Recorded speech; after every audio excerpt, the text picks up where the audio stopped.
अस्सलाम वालेकुम। ये है लेट्स टॉक। आज हम बात कर रहे हैं बाबर सॉलिहीन से। बाबर सॉलिहीन साहब जो हैं वो टेक गुरु, काफ़ी सारे नामों से मशहूर हैं। टेक गुरु, इंसाइक्लोपीडिया कैमरा, क्रिटेक कैमरा, क्रिटेक, इसके अलावा बहुत ही ज़बरदस्त फोटोग्राफर हैं, फ्लैश फोटोग्राफर हैं, ब्लैक एंड वाइट फोटोग्राफर हैं। सो हम उनसे बात करते हैं उनकी फोटोग्राफी के बारे में और जानते हैं उनका थॉट प्रोसेस। तो आ जाए, चलते हैं।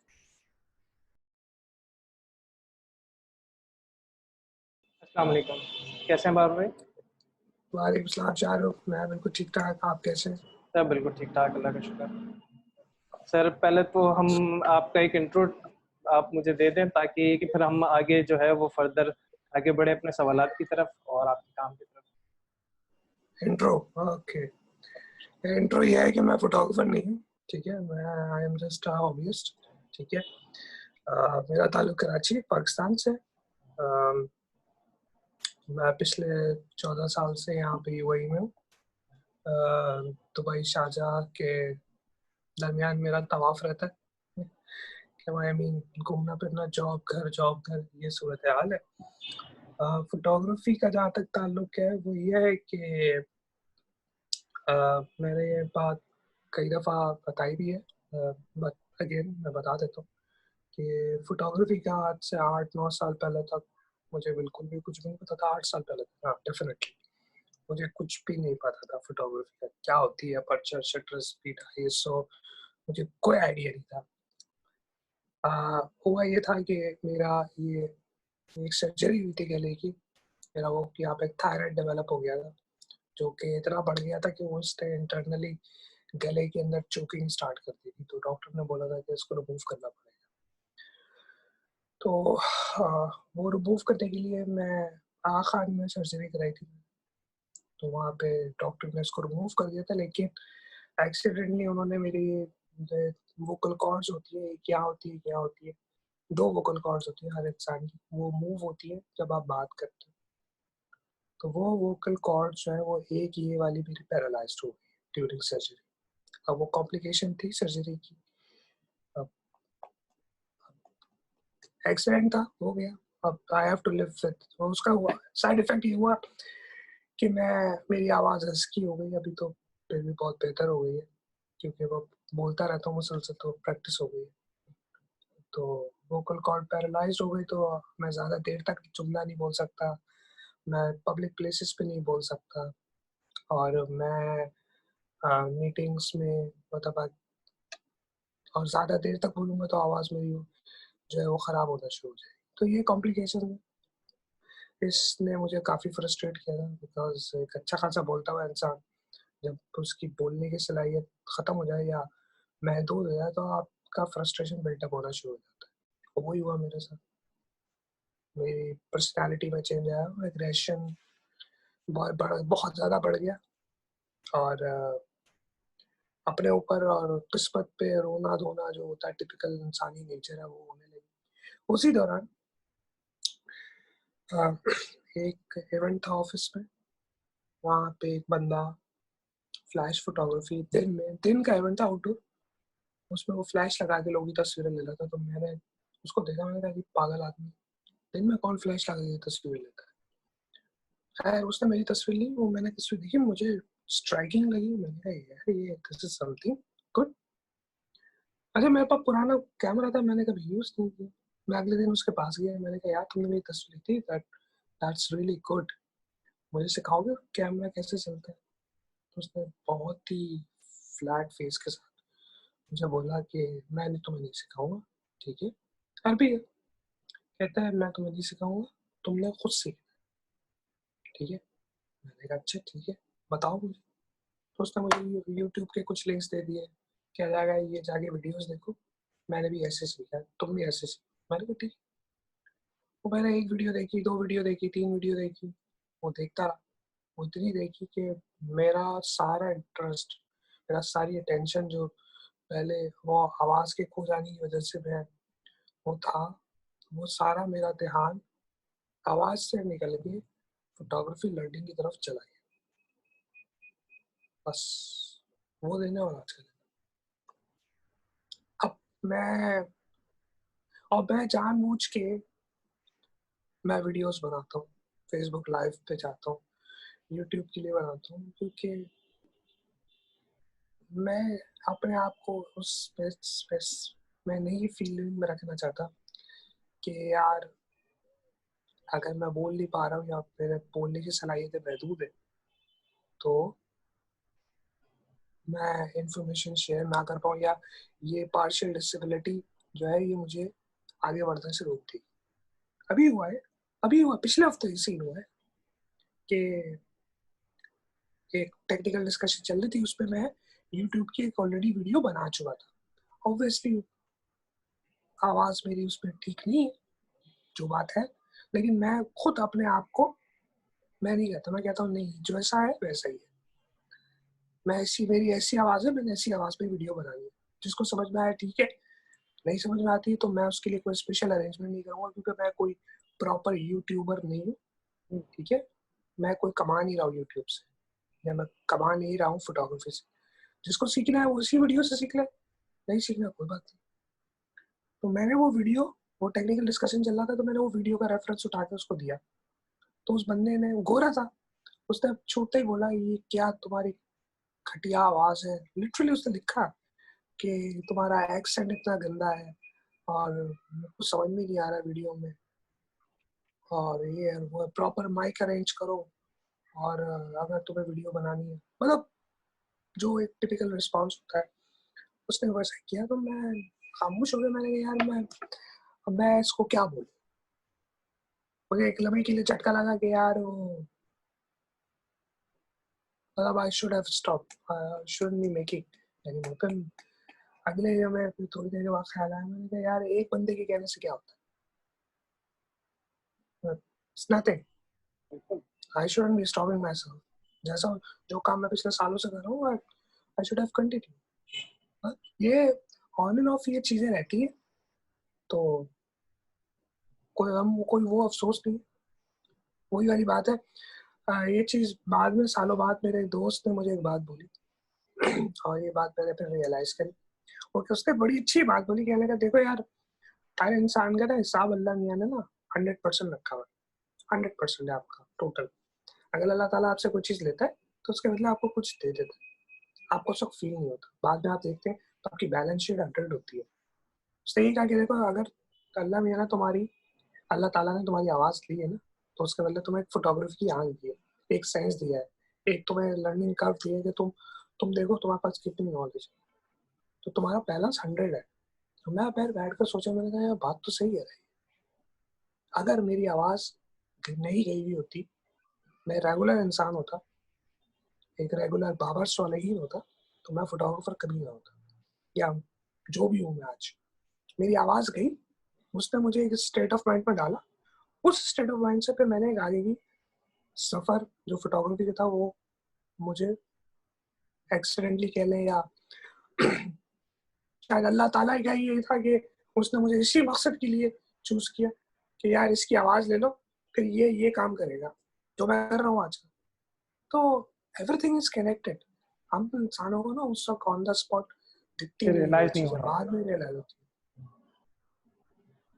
सर हम जो है वो आपके एक अरसे से काफी सारे लोग आपको जानते हैं, और जो है वो अब मेरे पास जो है वो सवाल जो आप लोग आपको बहुत अच्छे से जानते हैं आपकी वीडियोस के हवाले से, आपकी तस्वीरों के हवाले से, वो फिर भी आपकी आवाज के हवाले से कोई सवाल नहीं करते, मगर फिर एक और मेरे पास सवाल आता है, who is Babar सोलिन?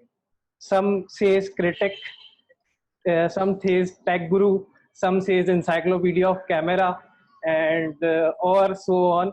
So who is Babar Solim, photographer and tech guru, critic? आवाज के बारे में मुझे कोई सवाल नहीं आया, इसलिए कि वो सब आपसे सीखना चाहते हैं, आपको समझते हैं, इस वजह से जो है वो सब इस फेज से आगे निकले हुए हैं आपके हवाले से। तो वो जो सबसे बड़ी बात जानना चाहते हैं वो आप हैं कौन, बाबर सोलिन? है। मैं हमेशा से ये बात कहता हूँ, मैं अभी भी बोलूंगा, मैं फोटोग्राफर नहीं हूँ। मैं नहीं, I am really not a photographer. मैं I am just a clicker, ठीक है। अब मैं थोड़ा सा ब्रीफली बता देता हूँ, आई होप आपकी समझ में आ जाएगा मैं क्या हूँ।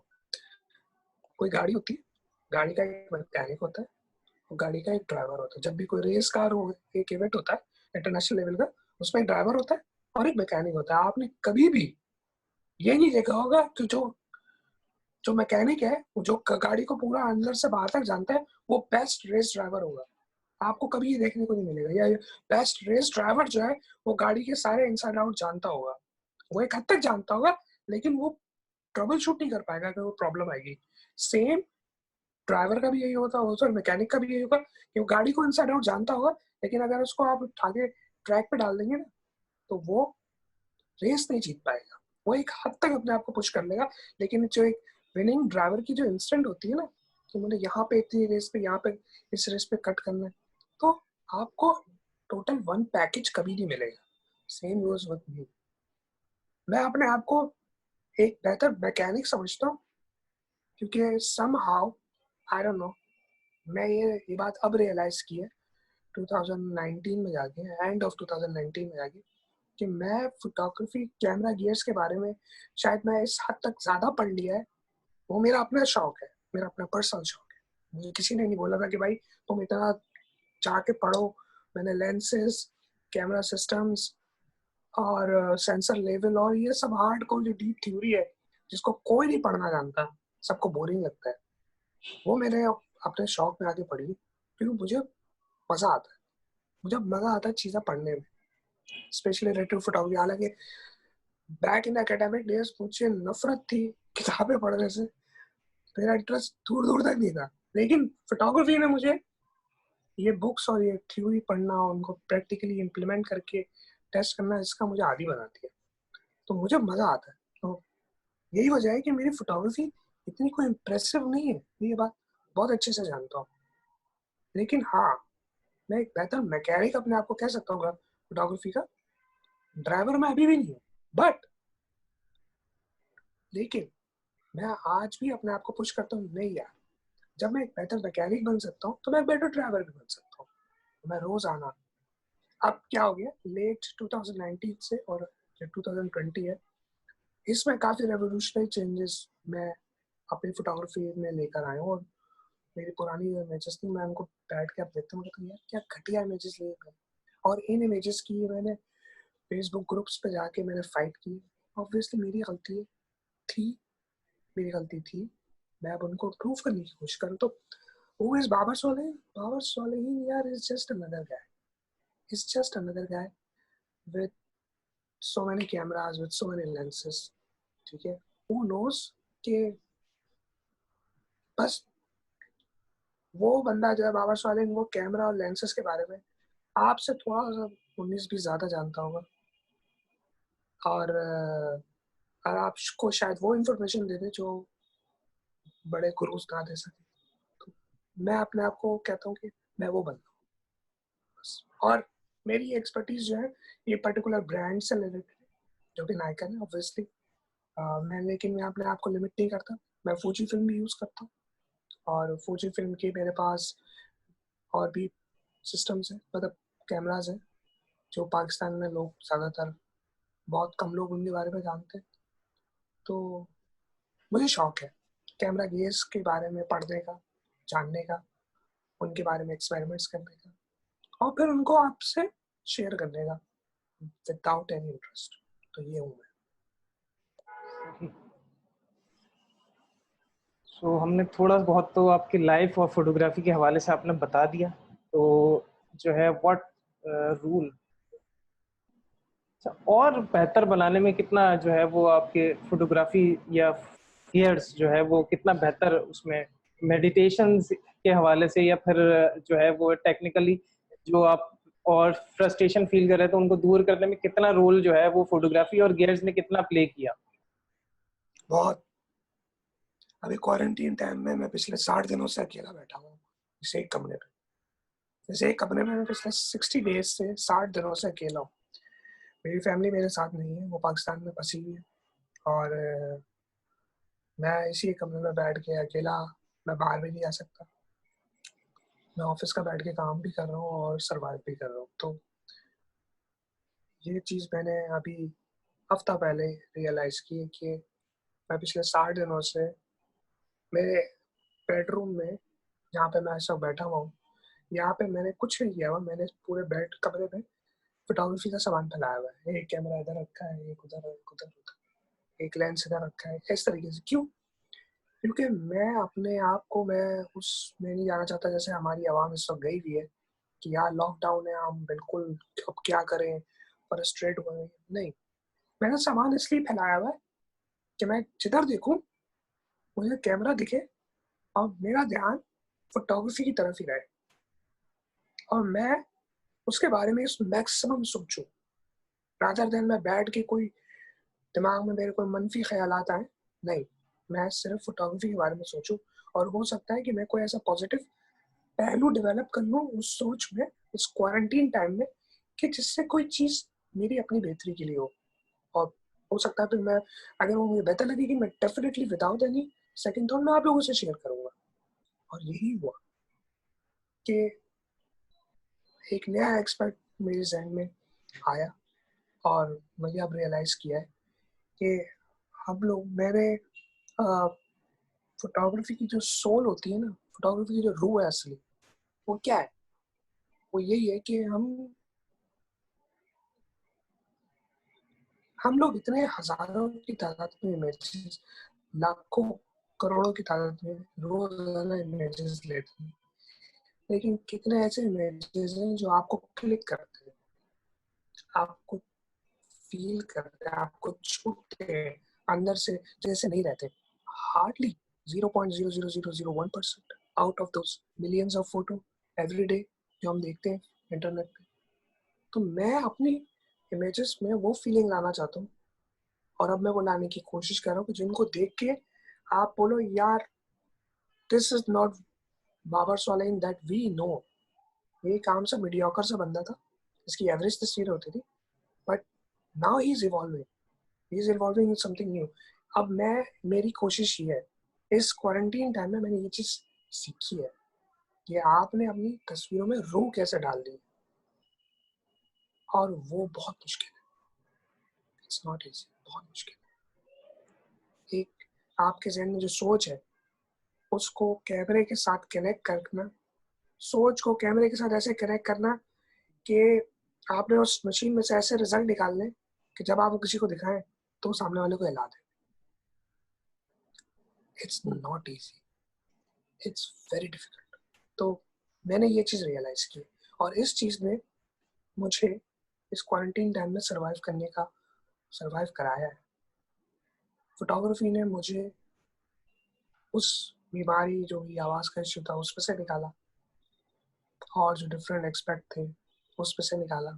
अभी इस क्वारंटीन टाइम में से मुझे निकाल रही है। और ये बात फैक्ट है कि मुझे अगर आज हमारी फैमिलीज होती हैं, हमारे ख्याल रखती हैं, लेकिन एट पर्सनल लेवल कोई एक चीज़ होती है जो आपको हमेशा खींच के रखती है, जिसके आपको गलत कदम ना उठाएं कि खुदा ना करे कि सुसाइड कर लें या कुछ और कर लें, या मेंटली फ्रस्ट्रेट हो जाएं आप। कोई एक चीज़ होती है जो आपको हमेशा पकड़ के रखती है। आपकी कभी फैमिली होती है, आपके कभी बच्चे होते हैं, ऑब्वियसली फैमिली तो सबकी होती है, लेकिन एक पर्सनल लेवल मुझे फोटोग्राफी में पकड़ के रखा हुआ है और उसके बाद फिर मेरी फैमिली होती है। तो ये दो चीज़ें ऐसी हैं जिन्होंने मुझे पकड़ के रखा हुआ है, वरना जोकर कैरेक्टर में तो आप लोग मुझे कई दफ़ा देख चुके हैं, वरना मैं शायद हो चुका होता रियल लाइफ।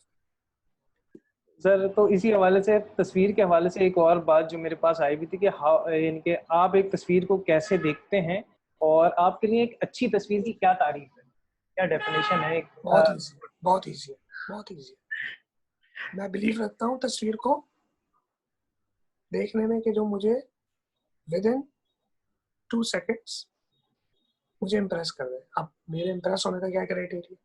हर इंसान के तस्वीर देखने का, उसको समझने का क्राइटेरिया डिफरेंट होता है।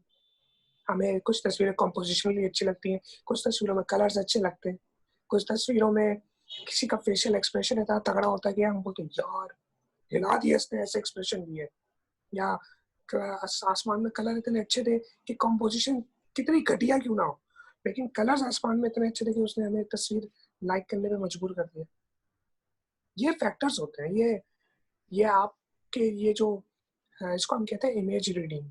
ये इमेज रीडिंग डिपेंड करता है आपका जिंदगी पर पीछे क्या एक्सपीरियंस रहा है, आपने कैसे लाइफ गुजारी है। मैं बात थोड़ी सी तल्ख करूँगा, मुझे नहीं करनी चाहिए लेकिन मैं करूँगा ज़रूर, कि हम लोग अक्सर और स्पेशली मर्द हज़रात, हम लोग अक्सर ना चाहते हुए भी उन्हीं एक पर्टिकुलर जेंडर की तस्वीरें, एक पर्टिकुलर जेंडर की तस्वीरें हम क्यों ज़्यादा लाइक करते हैं, विदाउट एनी सेकंड थॉट कि वो इस काबिल है कि भी नहीं, ठीक है ना? लेकिन हम लोग करते हैं। तस्वीर अच्छी नहीं होती मगर फिर भी करते हैं, क्यों? क्योंकि उसमें सिर्फ नाजुक का इंतखाब किया गया है। क्योंकि सिर्फ नाजुक की तस्वीरें लेना वो हम सबसे ईज़ी है, अटेंशन हासिल करनी है, सिर्फ नाजुक की तस्वीरें ले लें। That's it, it's so easy. वही तस्वीरें कंपोजिशनली इंतहाई खराब बैकग्राउंड के साथ होंगी, लेकिन फिर भी लोग उसकी तरफ जाएँगे, क्योंकि ये हमारी सोच है, हम लोग इसी बैकग्राउंड से आए हैं। तो ये चीज़ें जो होती है ना, ये बड़ा इम्पैक्ट करती है। तो मैंने कई ऐसी तस्वीरें देखी कि जहाँ पे कंपोजिशन वो अच्छी नहीं होती, लेकिन उनके अंदर एक फीलिंग होती है और मेरा दिल जो है, वो ठक करके जाते हैं, नहीं यार ये तस्वीर मुझे बहुत अच्छी लगी है। मुझे कोई भी तस्वीर विदिन 2 सेकंड्स स्क्रॉल करते मुझे आती है। मैं विदाउट ये देखे कि वो किसने लिया है, मुझे वो तस्वीर अच्छी लगी है, मैं लाइक करता हूँ। अगर मुझे वो तस्वीर अंदर से मेरे अंदर से एक आवाज़ आती है, वॉव! तो वो मैं वॉव लिटरली लिखता हूँ। कोई भी तस्वीर जो मुझे एस्थेटिकली अच्छी लगती है, टेक्निकली अक्सर मैं टेक्निकल चीज़ों को मैं हटा देता हूँ, क्योंकि नोबडी इज़ परफेक्ट, ठीक है?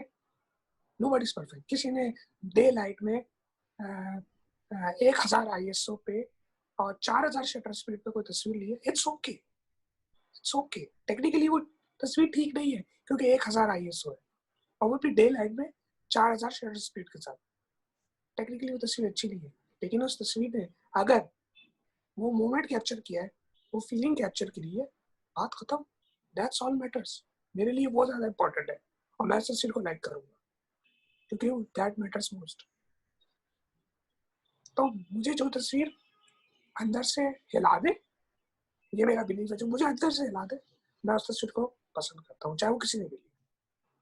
अनफॉर्चुनेटली हमारे यहाँ लोगों का रुझान ये है कि वो पर्सनैलिटी को तस्वीर के साथ कनेक्ट कर देते हैं। अगर वो किसी बंदे से नफरत करते हैं, जो कि मैं हूँ, ठीक है, लोग बहुत सारे मेरी तस्वीरों को मुझे नहीं पसंद करते एज अ पर्सन, तो वो मेरी तस्वीर को भी पसंद नहीं करेंगे, चाहे मैंने कितनी मेहनत क्यों ना की हो। ये हमारे ये बहुत कॉमन है कि हमारी पर्सनैलिटी को तस्वीर के साथ लोग एसोसिएट कर देते हैं। ये मकसद मेरा ये नहीं है कहने का इस वक़्त कि मैं ज़्यादा मुझे नंबर ऑफ लाइक्स लेने, मैं उस पे जो मैं बोल ही नहीं रहा हूँ, मैं बोल रहा हूँ ये कि हमारे यहाँ लोगों का एटीट्यूड ये है, लोगों का रुझान ये है कि तस्वीरों का वो पर्सनैलिटीज़ के साथ कनेक्ट कर देते हैं। बंदा पसंद नहीं है, तो तस्वीर भी पसंद नहीं करेंगे, चाहे वो तस्वीर कितनी अच्छी क्यों ना हो। तो ये तो हाल है हमारे यहाँ कौम का। तो आप ऐसे एनवायरनमेंट में, ऐसे कौम में रह के आप क्या एक्सपेक्ट करेंगे कि आप तरक्की करें, आप कोई अच्छा काम करें। अच्छा काम करेंगे तो हौसला अफ़ज़ाई मिलेगी, क्योंकि अगर हौसला अफ़ज़ाई नहीं मिलेगी, तो आप अंदर से वैसे ही बैठ जाएँगे। यार मैंने इतनी मेहनत करी, अब लोग मुझे जज कर रहे हैं जस्ट बिकॉज़ मैं ऐसे बोलता हूँ, फॉर व्हाट? मतलब क्यों? तो जाहिल कौन हुआ हमारे यहाँ? मैं हुआ या वो लोग हुए जो आज भी इमेजेस को पर्सनैलिटीज़ के साथ कनेक्ट करते हैं? मैंने काउंटलेस टाइम्स देखा है यार, काउंटलेस टाइम्स देखा है कि सेम सेट ऑफ पीपल, मैं अपनी तस्वीर की भी बात नहीं कर रहा, मैं मुख्तलिफ में ये हमारे ये आलम है कि लोग तस्वीरें और पर्सनैलिटी को छोड़े, लोग ग्रुप्स, फेसबुक ग्रुप्स और फ्रेंड्स, उनके साथ अपने आप को एसोसिएट करके रखा हुआ है कि सेम एक ग्रुप है, ठीक है? उस ग्रुप में उनके अगर दोस्त ने काम किया है, तो वो लाइक करेंगे, लेकिन वो बाकी किसी के काम को लाइक नहीं करेंगे। मतलब ये हाल है हमारे यहाँ लोगों का। और वो तस्वीर जो उनके दोस्त ने की है, वो उस पे कमेंट भी डालेंगे, वाह-वाह भी करेंगे, लेकिन किसी और के काम को नहीं करेंगे। ये हाल है हमारे यहाँ लोगों का और फिर बैठ के बोलते हैं कि हम सिखा रहे हैं। सर हमें बहुत ज्यादा खुद पसंदी की आदत हो गई है ना, हमें अपने अपनी ही ये चीजें पसंद आ रही होती हैं और अपने ही अतराफ में वही भी चीजें पसंद आ रही होती हैं। किसी का काम सिर्फ हम इसीलिए रिजेक्ट कर रहे होते हैं बहुत सारा कि हमें वो शख्स पसंद नहीं है या फिर उसकी बात मैं करने का ऐसे अंदाज पसंद नहीं है। मैं आपको बता रहा हूँ, मेरे सामने ऐसे एग्जांपल्स है। मेरा एक ग्रुप में मैं देख रहा हूँ कि उस ग्रुप के एडमिन्स जो है वो एक पर्टिकुलर बंदे के साथ टोटली अगेंस्ट है। तो वो बंदा जो भी पोस्ट कर रहा है वो डिलीट हो रही है, और मैं उससे घटिया किस्म का काम पोस्ट कर रहा हूँ, मेरे काम की वाह वाह हो रही है। मैंने खुद एक्सपीरियंस किया है अभी। ये हो रहा है, ये हो रहा है, क्योंकि वो पर्सनल वेंडेटा है, वो personal reasons, I don't know why.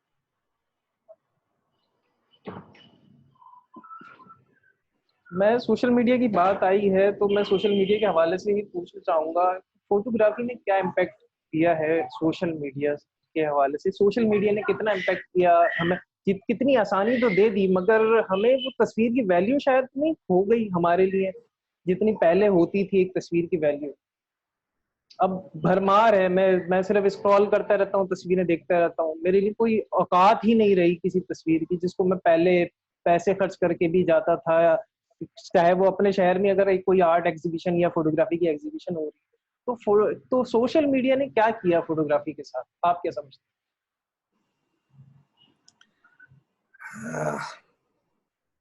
जब चीजें रीच पे नहीं होती ना, तो उनकी अहमियत रहती है हमेशा, चाहे वो कोई चीज हो या चाहे वो कोई इंसान हो। जब हर चीज हद से ज्यादा एक्सेसिबल हो जाए और उस चीज को पैदा करने वाले जरूरत से ज्यादा हो जाए, तो चीज वो अहमियत खो देती है, चाहे वो चीज हो या वो इंसान हो। बस। हैं? सही हमारे यहाँ भी फिर ये वही वाली बात है कि डिमांड का है, डिमांड कुछ भी नहीं रही और हम किए जा रहे हैं और बढ़ते जा रहे हैं। ये बात देखिए, मैं जहाँ डिमांड और उसकी बात है, ये 1998 में जब मैंने यूनिवर्सिटी में एडमिशन लिया था, मैं एक बात बोल रहा हूँ, उसको रिलेट करेंगे तो आपकी समझ में आ जाएगा। या वो लोग जो देखते आ रहे हैं पिछले 2 दिहाई या 3 दिहाई है, वो आई एम श्योर वो लोग रिलेट करेंगे इस बात को। उससे पता चलेगा कि हमारी कॉम का एटीट्यूड क्या है। 1998 में जब मैंने यूनिवर्सिटी में एडमिशन लिया था, तो दुनिया कंप्यूटर्स ले रही थी, दुनिया ने कंप्यूटर्स लिया सब्जेक्ट। मैं वाहिद था जिसने इलेक्ट्रॉनिक्स ली थी, क्योंकि उससे पहले मैंने इलेक्ट्रॉनिक्स में डिप्लोमा किया था 3 साल का। मैंने अपना ट्रेड इलेक्ट्रॉनिक्स से रखा। मेरे कई सारे दोस्तों ने जो मेरे साथ डिप्लोमा कर रहे थे इलेक्ट्रॉनिक्स में, उन्होंने कंप्यूटर्स ले लिया था। मुझे मना किया गया था ना लेना। मेरे उस्ताद ने मुझे बोला था, मैं उनका आज भी एहसान मंद हूँ, उन्होंने सही बोला था मुझे। तो मेरा पहला दिन था, पहला दिन नहीं था, पहला वीक था यूनिवर्सिटी में। तो मेरे टीचर थे वहाँ पे, मैं उनके पास गया। मैंने कहा सर, मैं आप मुझे बताएं मैं फ्यूचर किस ट्रेड का है, किस टेक्नोलॉजी का है, बिकॉज फिर मैं उस तरफ फोकस करूँ। उन्होंने बोला बेटा आईटी का है, हर चीज आईटी है, आईटी का फ्यूचर है। अब मुझे कख नहीं समझ में आया कि आईटी होती क्या है। ना कुछ पता था यूनिवर्सिटी में नया नया एडमिशन में। तो मैं सोच रहा आईटी क्या होती है, दोस्तों से पूछा, वो कह रहे यार कंप्यूटर्स में आप ग्रेजुएशन करोगे दैट्स ऑल आईटी। मतलब लोगों का ये परसेप्शन था, किसी को कुछ क्लियर पता ही नहीं था क्या था। बस टीचर ने बोल दिया आईटी है, आईटी में कर लो तो। और आईटी के डिप्लोमा हो रहे हैं और ये हो रहा है और वो हो रहा है। गुलशन गुलशन इकबाल में इंस्टीट्यूट भरे हुए थे यूनिवर्सिटी रोड के ऊपर, जो आईटी में डिप्लोमा करा रहे थे, भरे हुए थे। सीन ये हुआ कि आईटी, उसके फौरन बाद एक चीज आई थी विजुअल बेसिक। हर बंदा विजुअल बेसिक का कोर्स कर रहा है। डॉक्टर्स ने छोड़ के, कॉमर्स के बंदे जो कॉमर्स बी कॉम कर रहे थे, उन्होंने वो छोड़ के विजुअल बेसिक के कोर्स किए। और जी बाहर डिमांड है। विजुअल बेसिक के बाद क्या है, ऑरिकल। मेरा अपना दोस्त मोहल्ले का ऑरिकल में डिप्लोमा करके आज कनाडा में बैठा हुआ है। That's fine, that's one case, ठीक है। ऑरिकल के बाद क्या आया, एमसीएससी। हर बंदा माइक्रोसॉफ्ट सर्टिफाइड जो इंजीनियरिंग का कोर्स करा था, जी एमसीएससी एमसीएससी करना है भाई। उसके बाद नेक्स्ट एवोल्यूशन क्या है, एमसीएसडी, डेवलपर कोर्स या जो भी है उसकी एब्रिविएशन, आई डोंट नो। हर बंदा एमसीएसडी कर रहा था विदाउट एनी सेकंड थॉट कि यार ये हमारे लिए है भी कि नहीं, या हम उसके लिए editing same goes for photography. आज हमारे यहाँ हर बंदा लाख 2 लाख का या 3 लाख का कैमरा उठाता है, बल्कि जितनी ज्यादा उसकी जेब भारी होती है वो उतने भारी कैमरा उठाता है, एंड ही थिंक्स कि यार आई एम अ फोटोग्राफर, बस बात खत्म, आई एम अ प्रोफेशनल। आप ये देखो यार, फोटोग्राफी ने आपको चूज किया है कि नहीं।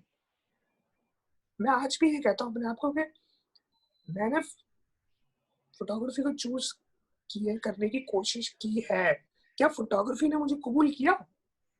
लोग इस चीज को नहीं समझते। वो कहते हैं ना कि driver doesn't choose the car, car choose the driver. ये बात सेम फोटोग्राफी में भी अप्लाई होती है कि आपने कैमरा उठा के फोटोग्राफी को चूज किया, फोटोग्राफी आपको चूज किया? नहीं किया। काउंटलेस एग्जांपल्स हैं। और ये बात आपकी उस तक समझ में नहीं आती जब आप 5-6 साल गुजार जाते हो ना, उसके बाद आप देखते हो पिछले 5-6 सालों को मैंने क्या किया। मेरा जो नेट शीट है वो नेगेटिव में पॉजिटिव में, फिर रियलाइज होता है यार क्या पुराने लोग पागल के बच्चे थे जो इतना मीलों ट्रैवल करते थे, वो इतना दूर तक जाते थे, तस्वीरें लेते थे। एंसेल एडम्स, काउंटलेस एग्जांपल्स है यार। मैं 2-3 नाम लूंगा, पाकिस्तानी नाम, एंड आई आतिफ सईद, कामरान सलीम, ठीक है, ये 2 नाम है। इनके काम को आप देखें कितनी मेहनत करते हैं यार। मतलब ये बंदे, ये हजरत, ये लिटरली फील्ड में जाते हैं, बैठे रहते हैं, स्टडी करते हैं, लाइट को शॉट लेने से पहले एक दफा नहीं कई दफा कैलकुलेशन करते हैं, उसके बाद जाते हैं। ये ऐसी मुंह उठा के नहीं चले आते या चलो खजा का मौसम शुरू हो गया है, हम बस नॉर्दर्न एरियाज जाते हैं, वो पीले पत्तों की तस्वीरें लेते हैं, दैट्स इट। क्या प्लानिंग है आपकी उसमें? कुछ नहीं है आपकी। आपने वो होमवर्क ही नहीं किया। मैंने ऐसी काउंटलेस तस्वीरें ली है कि जहाँ पे मैंने कोई चीज प्लान नहीं की थी, आई वाज देयर, बस कहा क्लिक क्लिक क्लिक।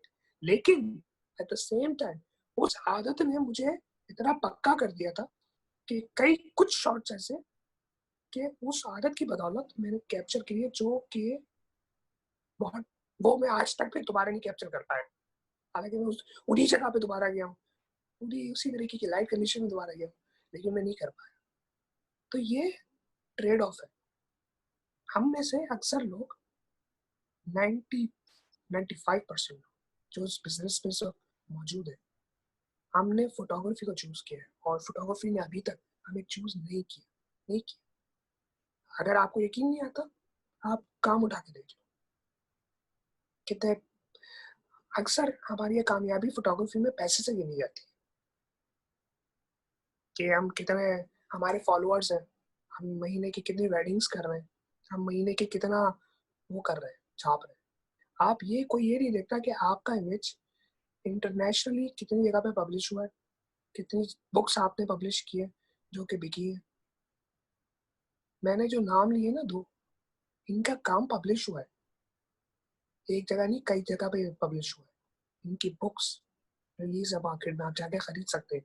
कितने वेडिंग फोटोग्राफर हैं जिन्होंने बुक पब्लिश की है, अपना काम को पब्लिश किया as an art form, as an art form. Facebook का पेज बना के अपलोड करना इज नॉट पब्लिकेशन। वो तो मैं भी कर रहा हूँ, आप भी कर सकते हैं। तो हम में, आप में, और या आतिफ सईद या कामरान सलीम में फर्क क्या रह गया? काम, पब्लिकेशन, आर्ट फॉर्म, जिसको आप इंटरनेशनल लेवल पर रिप्रेजेंट करने में फख्र महसूस करें। हाँ यार, ये बंदा पाकिस्तान का है। कितने लोग हैं, कितने वेडिंग फोटोग्राफर हैं? हार्डली 10 भी नहीं होंगे। और कितने मौजूद हैं ऑन ग्राउंड, ये आपको भी पता है, हमें भी पता है। एक पत्थर उठाओ 10 निकलेंगे। तो आर्ट फॉर्म जो होता है ना फोटोग्राफी में, ये लाने में बहुत टाइम लगता है, सालों लगते हैं। फिर आप इस लेवल पे पहुंचते हैं कि जहाँ पे आप अपने मुल्क को रिप्रेजेंट करते हैं, फिर मुल्क भी फख्र महसूस करते हैं, हाँ यार ये बंदा पाकिस्तानी। कितने लोग हैं। मैं लास्ट ईयर एग्जीबिशन में गया था, तो मुझे आवाज आई पीछे से, बाबर। मैंने कहा कौन? वो सबूत था। वो किसी के साथ आया, कह लगा यार दिस इज, उसने आते ही बस मुझे बोला, मेरी तरफ इशारा किया, this is the guy I was talking to you. उसने बोला कि he is the doctor of photography, which मैंने नहीं बोला, उसी ने बोला कि he is a doctor of photography. मैंने कहा बोलो क्या हुआ? कहता यार this guy needs some information about flash and I told him कि ये बाबर जा रहा है and he is the only one who can going to help you. अब मेरा गला ऑलरेडी बोल बोल के खत्म हो चुका था, बट रिस्पेक्ट की बात होती है, दूसरों की रिस्पेक्ट करनी होती है। अपने नाम को छोड़ दें, आप दूसरों की रिस्पेक्ट करनी होती है। जब एक बंदा आपको रिस्पेक्ट दे रहा है किसी के थ्रू, तो हमारी ये जिम्मेदारी होती है कि हम एरोगेंसी और अपने एक्सक्यूजेस छोड़ के दूसरे की हेल्प करें। तो मैंने उसको बोला जी बोलिए, what can I help you? तो उसने बोला मुझे ये प्रॉब्लम है फ्लैश में, मुझे आप बताएं कौन सी फ्लैश अच्छी है। मैंने बता दिया। कहने लगा कि उसमें ये इश्यूज आ रहे हैं मुझे। मैंने वो पूरा ए टू जेड बता दिया। वो बंदा दुआएं देता हुआ गया मुझे क्या मिला? That's it. उसकी हेल्प हो गई, मुझे दुआ मिल गई, बात खत्म। ये होती हैं चीजें। इसके साथ साथ मैं जो है वो एक और बात, जैसे अभी इंटरनेशनली जो है वो बात हो रही थी और आप पाकिस्तानी कम्युनिटी भी फोटोग्राफर्स की देखते रहते हैं, तो मैं यही पूछना चाहूँगा कि आप क्या फ़र्क देखते हैं कि इंटरनेशनल कम्युनिटी में एज अ फोटोग्राफर, और आपने पाकिस्तानी कम्युनिटी फोटोग्राफर्स की भी करीब से देखी हुई, तो इसमें क्या फ़र्क देखते हैं और क्या आपने देखा, कैसे देखा पाकिस्तानी फोटोग्राफर कम्युनिटी? यार ये सवाल का जवाब मैं दूंगा तो शायद चैनल आपका बंद हो जाए, या ये इंटरव्यू मेरा बहुत ज्यादा लान तान का शिकार हो जाए। चले, लेकिन जो बात है मैं सच बोलूंगा, ठीक है? आई डोंट केयर, किसी को बुरा लगता लगे यार, I don't care. Pakistani photography community versus international photography community, right? यही सवाल है ना? देखिए, मैं आजकल इंटरनेशनल फोटोग्राफी ग्रुप्स पे मेरा इंटरेक्शन ज़्यादा है, क्योंकि मैंने अपने आप को लिमिट कर लिया पाकिस्तानी फोटोग्राफी कम्युनिटी से। मैं अब ज़्यादा इंटरेक्शन नहीं करता, मैं इंटरनेशनल करता हूँ। मैंने ये बात देखी है कि जाहिल हर जगह है, ठीक है? जाहिल वहाँ पे भी, इंटरनेशनल फोटोग्राफी ग्रुप्स पे, जाहिल यहाँ पे भी है, पाकिस्तानी ग्रुप्स। और दोनों को नहीं पता कि बात क्या हो रही है, उसके पीछे पहलू क्या है, बस बीच में कूद के टांग अड़ाना, क्योंकि आम इंसान का फेवरेट एक एक एक शौक है। हम लोग अपने आप को तो, अपनी आवाम को तो दोस्ती यारी या एक जो हम वतनी है उसमें रह के हम कंट्रोल कर सकते, लेकिन बाहर के लोगों को कैसे करें? और स्पेशली हम पाकिस्तान है, हमारी तो रेपुटेशन वैसी बहुत खराब है, वहां पे कैसे कंट्रोल करें? वहां पे हम अपनी बात को कैसे मनवाएंगे? अब यहाँ पे तो पाकिस्तानी कम्युनिटी में हम चलो कुछ ना कुछ अंदर बाहर करके, दोस्ती यारी करके, एडमिन से दोस्ती यारी करके प्रेशर डलवा सकते हैं किसी के ऊपर, ठीक है? लेकिन हम इंटरनेशनली कैसे करेंगे? वहां तो हमें कोई नहीं जानता। वहां पे सिर्फ इंटरनेशनल लेवल पे हमारी क्या सपोर्ट है, वो सिर्फ वाहिद एक चीज है जो हमें सपोर्ट करती है बाहर, और वो है हमारी नॉलेज। बात खत्म। मैंने इंटरनेशनल ग्रुप्स पे सिर्फ अपनी नॉलेज को यूज करके मैंने ऐसे ऐसे लोगों को जवाब दिए जो कि अपने आप को बहुत ग्रुप्स पे 30 मार खान समझते थे। मैंने खुद कोई बदतमीजी नहीं करी, मैंने उनसे टेक्निकल लेवल पे वन ऑन वन बात करी, उनको ऐसे सवाल किए कि मुझे पता था ये जवाब नहीं दे पाएंगे क्या, लेकिन अगर मेरी नॉलेज नहीं होती तो मैं उनसे उन्हीं के लेवल पे बात कर रहा था। मैंने उनसे उनके लेवल पे बात नहीं करी, मैंने उनसे टेक्निकल लेवल पे बात करी जहाँ मुझे पता है कि ये नहीं पहुंच पाएंगे।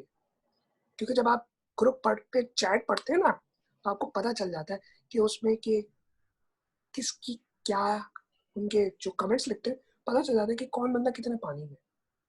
मैं ये नहीं कह रहा कि मैं बहुत तोप चीज हूँ, लेकिन मैंने अपने मुल्क का नाम डिफेंड किया उन ग्रुप्स पे। एक एक पड़ोसी ममालिक के एक साहब से मेरा मुठभेड़ हो गई थी and he was trying to ditch me.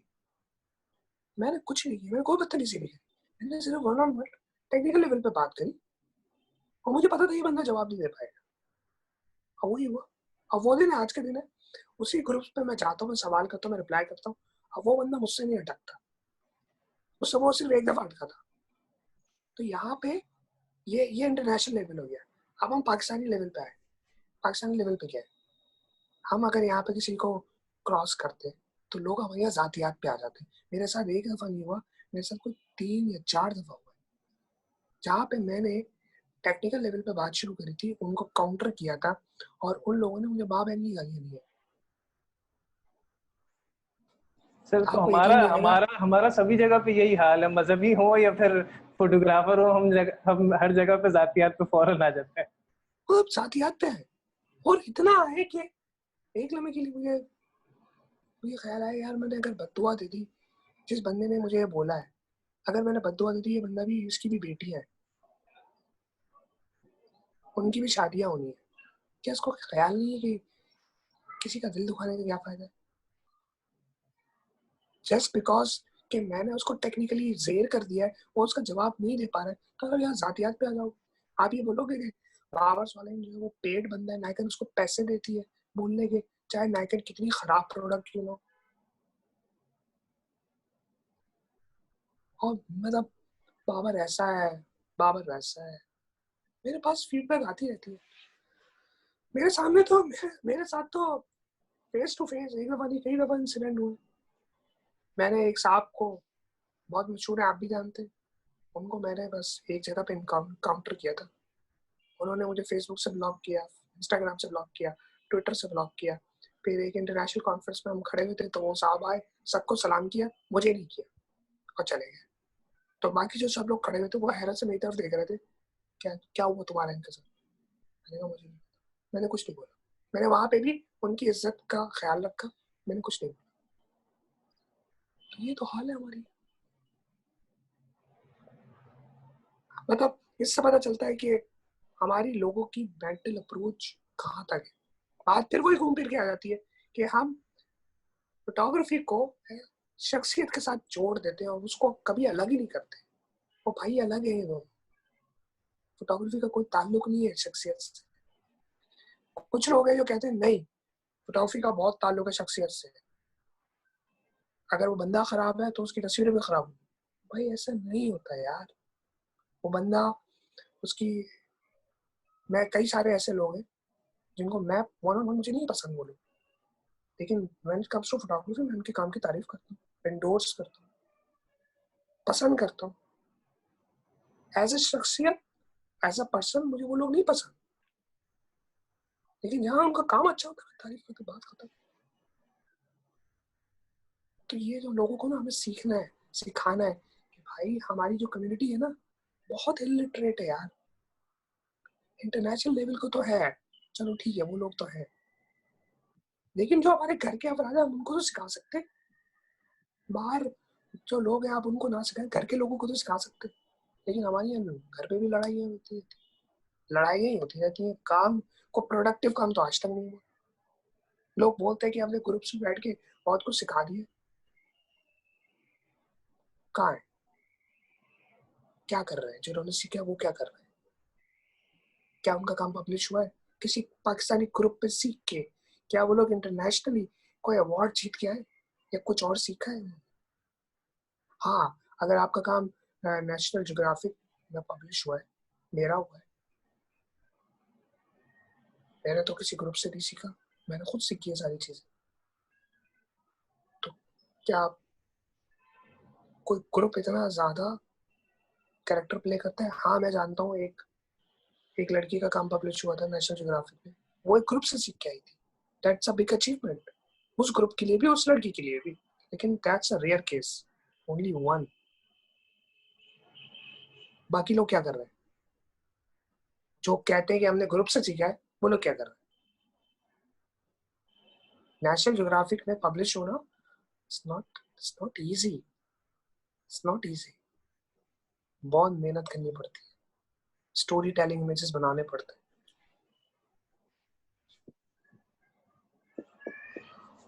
Sir एक सवाल और आया है, मैंने कहा अब बात हुई है तो मैं पूछ ही लूं, आपने तो खुद भी जिक्र किया, निकॉन क्या वाकई पेड करता है आपको कुछ?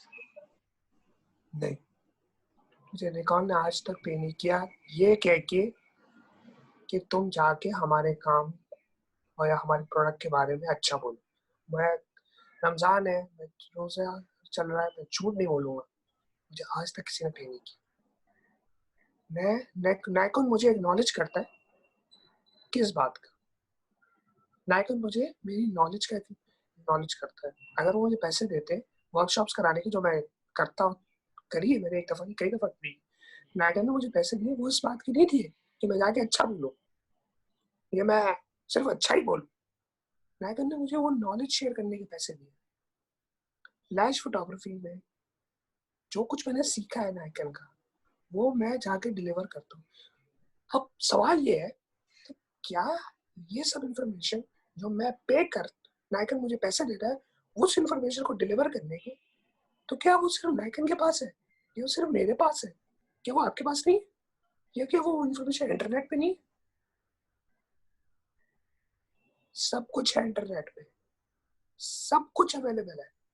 नायकन सिर्फ मुझे पैसे इस चीज के देता है कि मैं जो टाइम मैंने लगा के वो इंफॉर्मेशन सीखी है और उसको प्रैक्टिकली इम्प्लीमेंट करके फील्ड एक्सपीरियंस जो मैंने सीखा है, ठीक है, नायकन मुझे उसके पैसे देता है कि ये आपका जो फील्ड एक्सपीरियंस है दैट इज वर्थ, आप वो जाके डिलीवर करें। मैं अगर पैसे किसी वर्कशॉप के चार्ज करता हूँ तो मैं उस इंफॉर्मेशन के नहीं करता, क्योंकि इंफॉर्मेशन इंटरनेट पे अभी भी अवेलेबल है। मैं पैसे चार्ज करता हूँ उस टाइम की जो मैंने लगा के सीखी है, जो कि आप लोग नहीं लगा के सीख सके।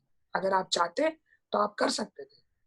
आप मुझे पैसे इंफॉर्मेशन के नहीं दे रहे हैं, आप मुझे पैसे उस टाइम के दे रहे हैं जो मैंने टाइम लगा के सीखी है, फील्ड में जाके, जो कि आप भी कर सकते थे। अच्छा, अब अब कैमरे के मैं हवाले मैं, से। मैं छोटी सी एग्जांपल दे दूं। मेरी नाइकन की वर्कशॉप थी कराची में। मैंने कैनन के कैमरे से नाइकन की फ्लैश को फायर किया। कैनन का कैमरा लेके मैंने नाइकन की फ्लैश फायर करके लोगों को दिखाई। क्या ये बात किसी कैनन के बंदे को पता है? नहीं पता। क्या बात किसी नाइकन के बंदे को पता है? नहीं पता। लेकिन मैंने करके दिखाई।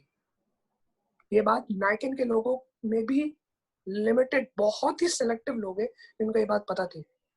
मैंने नाइकन के ऑफिस गया हूँ, नाइकन मिडिल ईस्ट के ऑफिस, मैंने वहां जाके डेमो दिया ये। तो वहां पे जो लोग थे वो भी हैरत कर रहे थे, अच्छा ये तो मुझे पता ही नहीं था। अब आप बताओ कि यहाँ पे कौन किसको पैसे दे रहा है?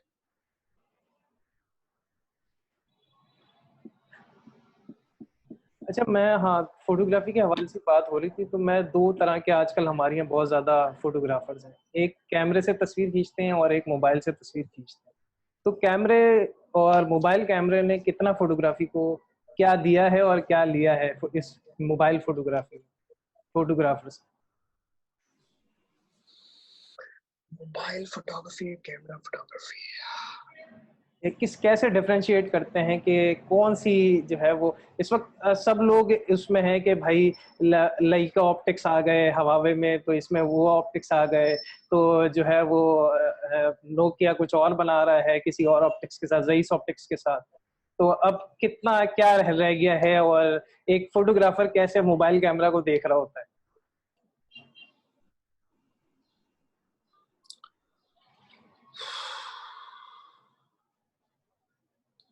हर सिस्टम की लिमिटेशन है, चाहे वो कैमरा हो, डीएसएलआर हो या मोबाइल कैमरा हो। हर सिस्टम की लिमिटेशन है, ठीक है। I try to be brief, ठीक है। मोबाइल कैमरा कॉम्पैक्ट है, ठीक है। मेरा मोबाइल का रखा हूँ। मोबाइल कैमरा कॉम्पैक्ट है, एक हद तक आप फिजिकली उसको डिजाइन कर सकते हैं। ज़्यादा से ज़्यादा 12 मिलीमीटर का आप वाइड एंगल लगा सकते हैं।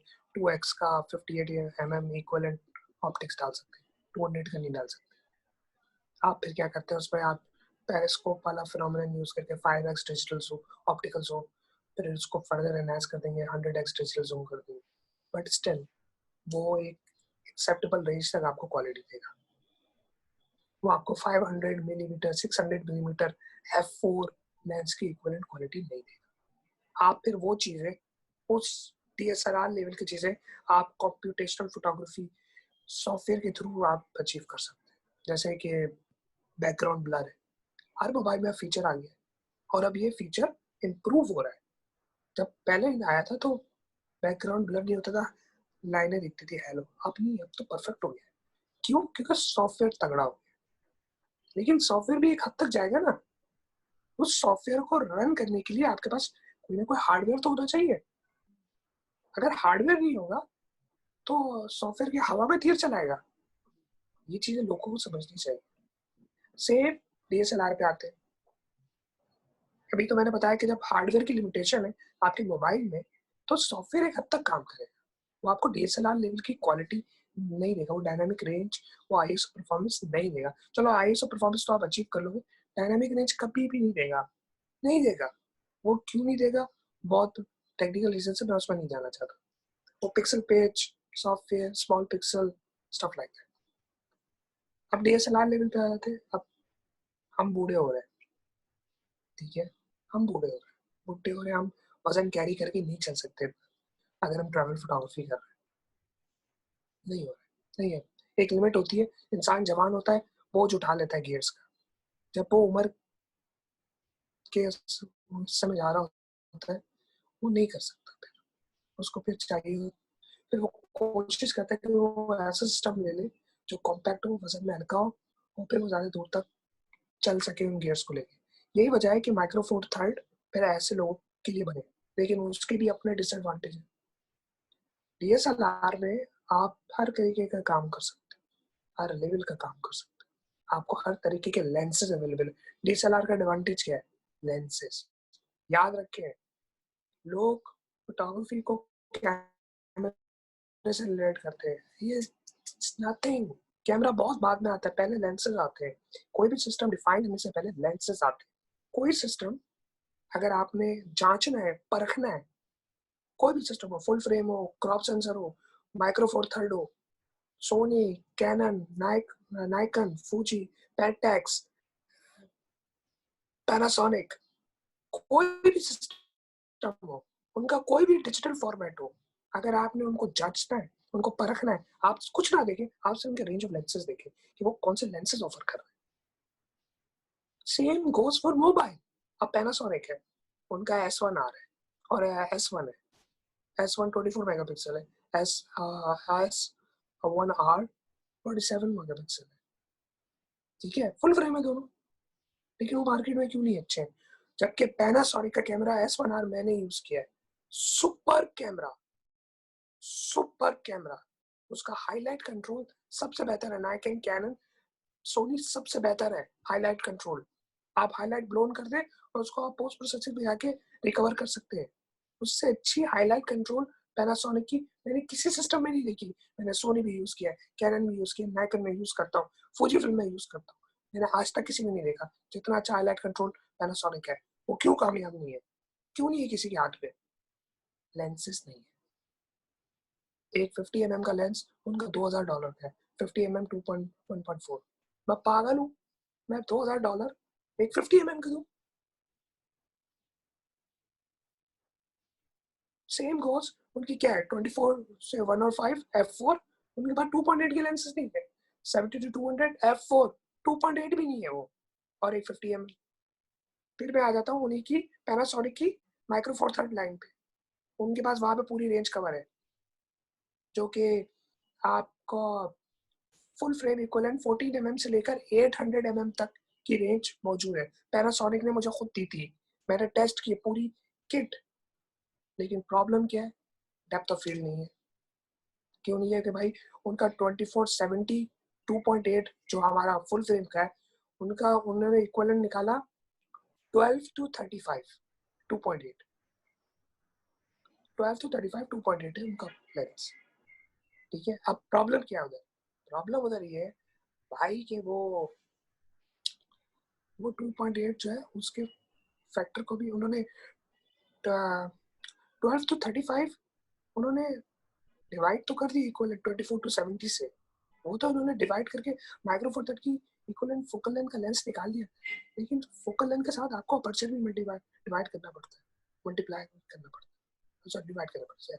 तो वो 2.8 को डिवाइड करना था 2 से, तो वो 1.4 का लेंस होना चाहिए था, यानी कि 12 to 35 1.2 होना चाहिए था, 1.4 होना चाहिए था वो लेंस। वो उन्होंने नहीं निकाला, वो 2.8 का ही है। तो कंपनीज मार्केटिंग भी गलत करती है, वो यही बोलती रहती है उनका मार्केटिंग का बंदा मेरे पास आया और उसने मुझे बोला बार भाई वो पैनासोनिक की फुल रेंज है, सारे लेंस हैं जो आपके फुल फ्रेम की को कवर करते हैं। मैंने खामोशी सुना, मैंने कहा ठीक है क्या लगा, I want you to test it. उसने पूरी किट मुझे दे दी, आप जाके टेस्ट करें।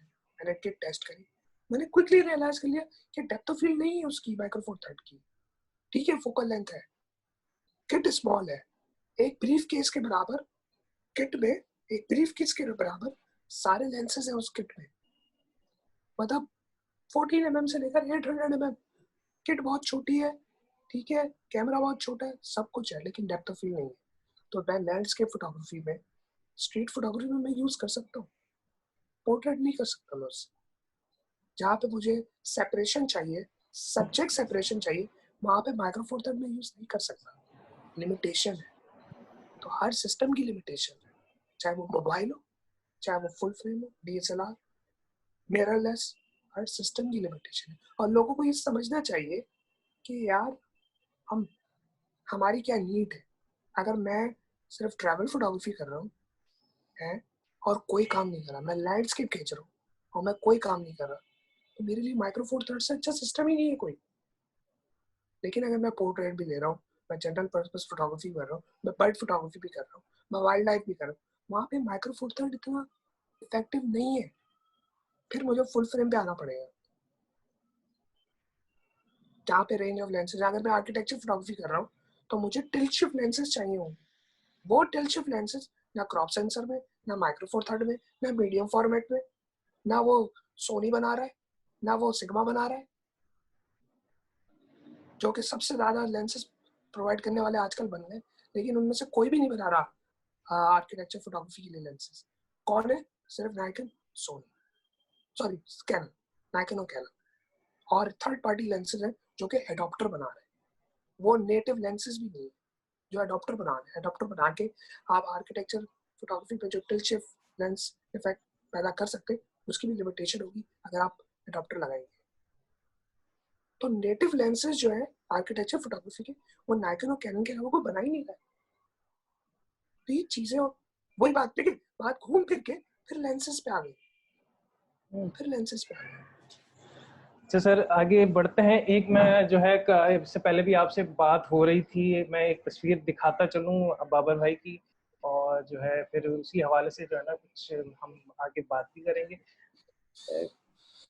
एक तो जो है ये सेल्फ पोर्ट्रेट है, और अच्छा हमारी जो है इस तस्वीर के बारे में बात हो रही थी, स्ट्रेट आउट ऑफ कैमरा जो है जी एक टर्म है जो अक्सर बाबर भाई से हम सुनते रहते हैं।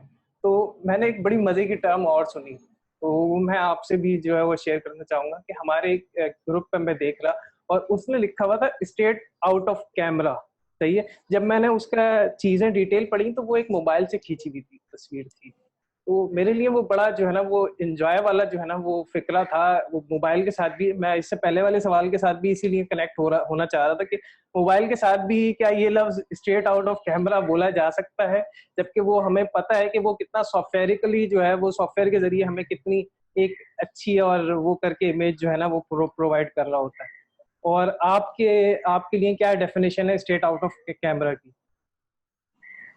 अच्छा, आपके सवाल को मैं एक और सवाल से एसोसिएट करता हूँ, आप मुझे जवाब दीजिए, उसके बाद फिर मैं एक्सप्लेन करूँगा डेफिनेटली।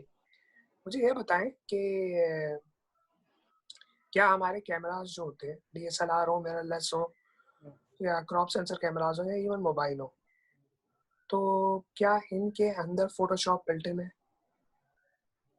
नहीं। नहीं है। क्या लाइट रूम बिल्ट इन है? नहीं। नहीं है। है क्या मैक्सिमम कुछ प्री डिफाइंड या कुछ फिल्टर्स कह लें जो कि एंड्रॉयड में होते हैं, ठीक है, आईफोन में तो वो भी नहीं है, या आईफोन में भी बहुत लिमिटेड है वो फिल्टर्स, ठीक है, जो कि मेरे ख्याल में 7-8 है, 6-7 होंगे फिल्टर्स, ठीक है, 7 के करीब होंगे। उन फिल्टर्स के अलावा क्या ऑप्शन है मेरे पास कि मैं अपनी तस्वीर को उन फिल्टर्स के, या ज़्यादा से ज़्यादा मैं कंट्रास्ट बढ़ा लूँगा, मैं एक्सपोजर के साथ खेल लूँगा, मैं शार्पनेस थोड़ी इंक्रीज कर दूंगा, मैं क्लैरिटी थोड़ी वो कर लूँ, इनके अलावा मेरे पास क्या ऑप्शन बचता है? और तो कोई ऑप्शन नहीं बचता, नहीं तो फिर कोई उसको ऑप्शन ही उसको नहीं है ना। उसको फोटोशॉप या लाइट रूम में ले जाना ही ऑप्शन बचता है। तो ये बात, अगर मुझे फर्दर एनहांस करना है, मुझे फर्दर कोई चीज़ ब्लर करनी है, तो हर चीज़ की लिमिटेशन है। Straight out of camera image जब आप मेंशन करते हैं तो वही वाली बात घूम फिर के लोगों को इतनी समझ बूझ होनी चाहिए कि वो देखे कि कैमरा कौन सा है। अगर मोबाइल है तो सबके पास मोबाइल है और सबको पता है कि मोबाइल में किस हद तक हम चीज़ें एडिट कर सकते हैं, पोस्ट तस्वीर लेने से पहले और तस्वीर लेने के बाद। ठीक है, तस्वीर लेने के बाद तो आपके पास ज़्यादा ऑप्शन होते हैं, आप मुख्तलिफ ऐप यूज़ करके आगे पीछे खेल सकते हैं, राइट, मोबाइल में। लेकिन ये काम आप DSLR में नहीं कर सकते।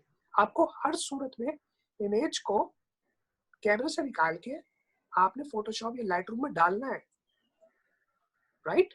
तो कौन से कैमरे की लिमिटेशन ज्यादा है, मोबाइल की या DSLR या मिररलेस की?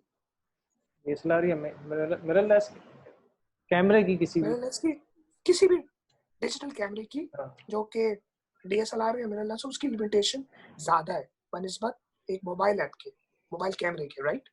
अपेरेंटली यही है ना रियलिटी। बिल्कुल। तो अगर मैं एक लिमिटेड रिसोर्सेस वाले डिवाइस से तस्वीर लेके उसको पोस्ट करके बोलता हूँ कि राइट फ्रॉम द कैमरा है, वो ज़्यादा वेट रखती है? या अगर मैं मोबाइल से तस्वीर लेता हूँ, उस पर फिल्टर अप्लाई करता हूँ मुख्तलिफ ऐप यूज़ करके, इंस्टाग्राम के, और फिर मैं उसको अपलोड करता हूँ, उसकी ज़्यादा अहमियत है कैमरे की जो कैमरे की? डायरेक्ट है।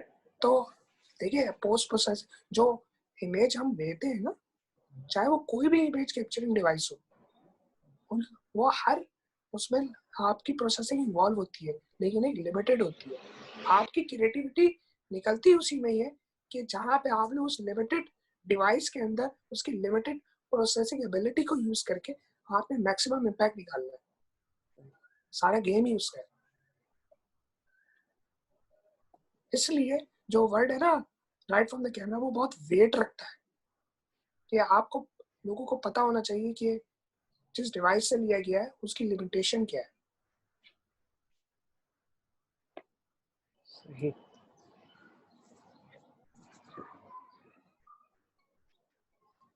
इसको बंद करता हूँ 1 मिनट, दोबारा आ जाते हैं। अच्छा, मेरे पास जो है वो एक और सवाल आया हुआ था कैमरे के हवाले से ना। मैं वो भी बहुत सारी जगहों से जो है वो हमारे सुनने में आता है कि तो कैमरा जो है ना वो हाईलाइट बेस होता है या शैडो बेस। तो मुझे आज तक इसकी डेफिनेशन कुछ बेहतर तौर पर समझ में नहीं आई, और उनका सवाल ये था कि कौन सा बेहतर है कैमरा, वो पूछना ये चाह रहे थे मुझे भी। हाईलाइट बेस्ड और शैडो बेस्ड, जहाँ तक मैं समझा उस सवाल से, वो यही है कि कौन सा कैमरा हाईलाइट कंट्रोल ज़्यादा अच्छी दे सकता है या शैडो कंट्रोल ज़्यादा अच्छी दे सकता है। ठीक है, मुझे ये समझ में आया सवाल से, और मेरा उसका जवाब ये है कि ये बात मैंने बोली थी कि अभी मैंने थोड़ी देर पहले पैनासोनिक की मिसाल दी। पैनासोनिक के कैमरास हाईलाइट कंट्रोल बहुत अच्छी है। अगर आप ओवर ब्लोन भी कर रहे हैं हाईलाइट्स, आप रिकवर कर सकते हैं। तो पैनासोनिक का हाईलाइट्स के ऊपर कंट्रोल बहुत अच्छा है। उनका सेंसर, उनके जो सॉफ्टवेयर है जिसको हम SNR सॉफ्टवेयर कहते हैं, वो जो बिल्ट इन इस कैमरे के प्रोसेसर के अंदर, वो इतना अच्छा है कि वो रिकवर आपको शेडोज को करने में देता है। नाइकन की, सॉरी, हाईलाइट्स को कंट्रोल करने में देता है पैनासोनिक में। नाइकन में शेडो रिकवरी सबसे अच्छी है। मैंने आज तक सबसे बेहतरीन शेडो रिकवरी नाइकन से अच्छी नहीं देखी। नाइकन की हाईलाइट रिकवरी इतनी अच्छी नहीं है जितनी पैनासोनिक की। शेडो रिकवरी नाइकन की अच्छी है, फॉलोड बाय सोनी। सोनी बहुत बहुत ही कोई फिट है शेडो रिकवरी, लेकिन नाइकन फिर भी बेहतर है उससे। D850 मैं यूज करता हूँ, मुझे पता है।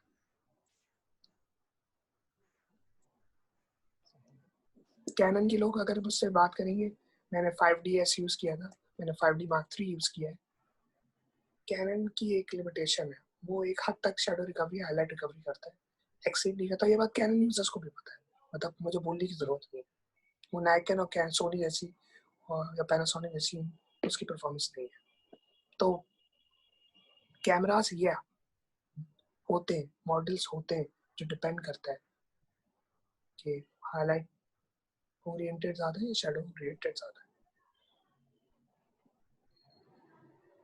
सही। हम एक और जो हमारे यहाँ बहुत ज्यादा एकदम से इस्तेलाह हमें सुनने को मिली, एक फ्लैश फोटोग्राफी जिस वक्त सीखी उसके बाद जो है वो एकदम से हमारे लिए जो है वो लोग कहने आ गए बहुत बड़े बड़े अवेलेबल लाइट फोटोग्राफी। सो आप कैसे देखते हैं अवेलेबल लाइट फोटोग्राफी को फ्लैश फोटोग्राफी के मुकाबले में?